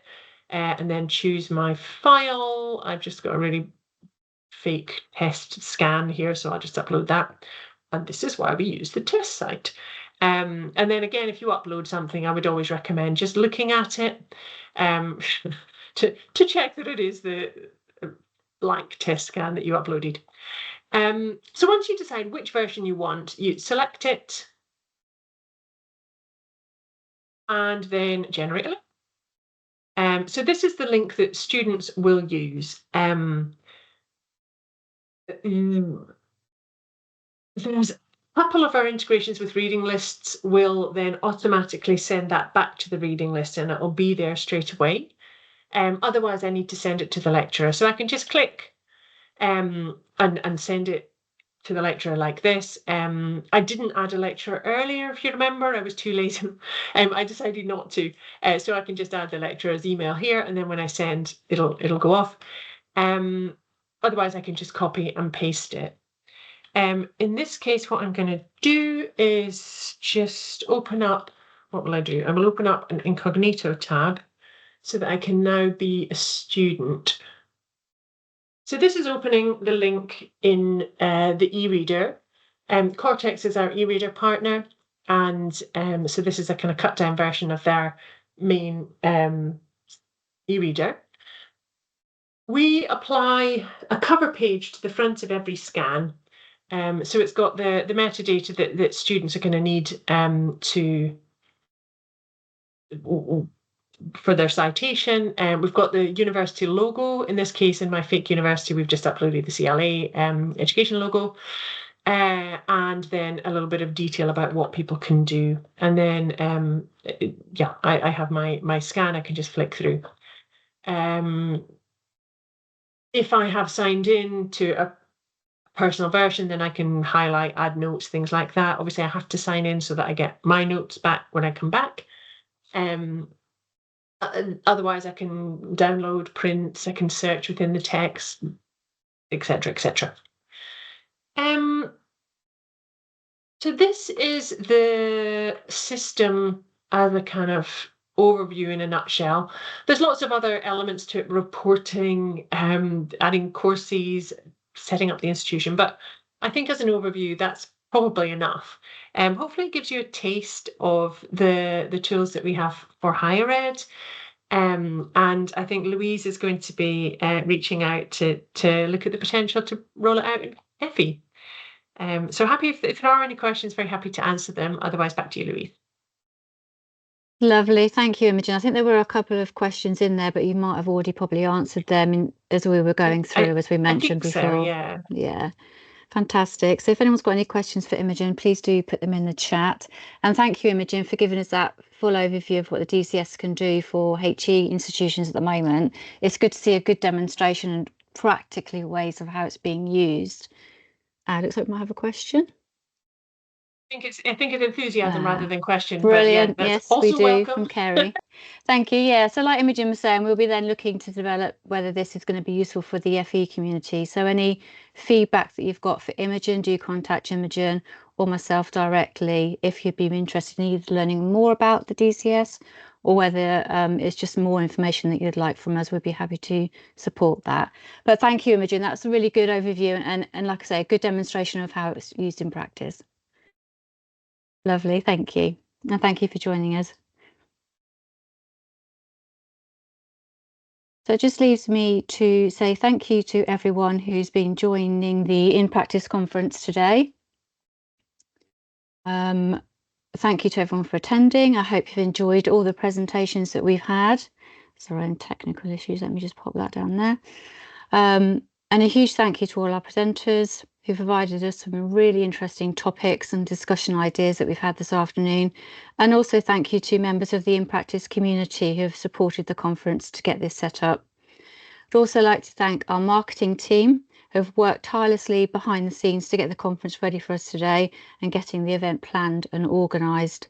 So all attendees that signed up to the conference will receive an email probably next week with links to all the slides that have been presented today. I'd also like to leave a little link in the chat to our survey.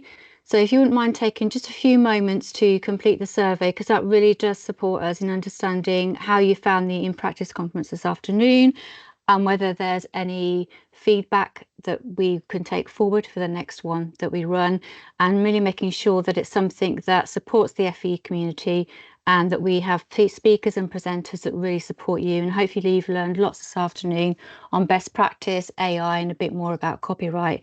So that just leaves me to say thank you very much for attending and have a lovely afternoon.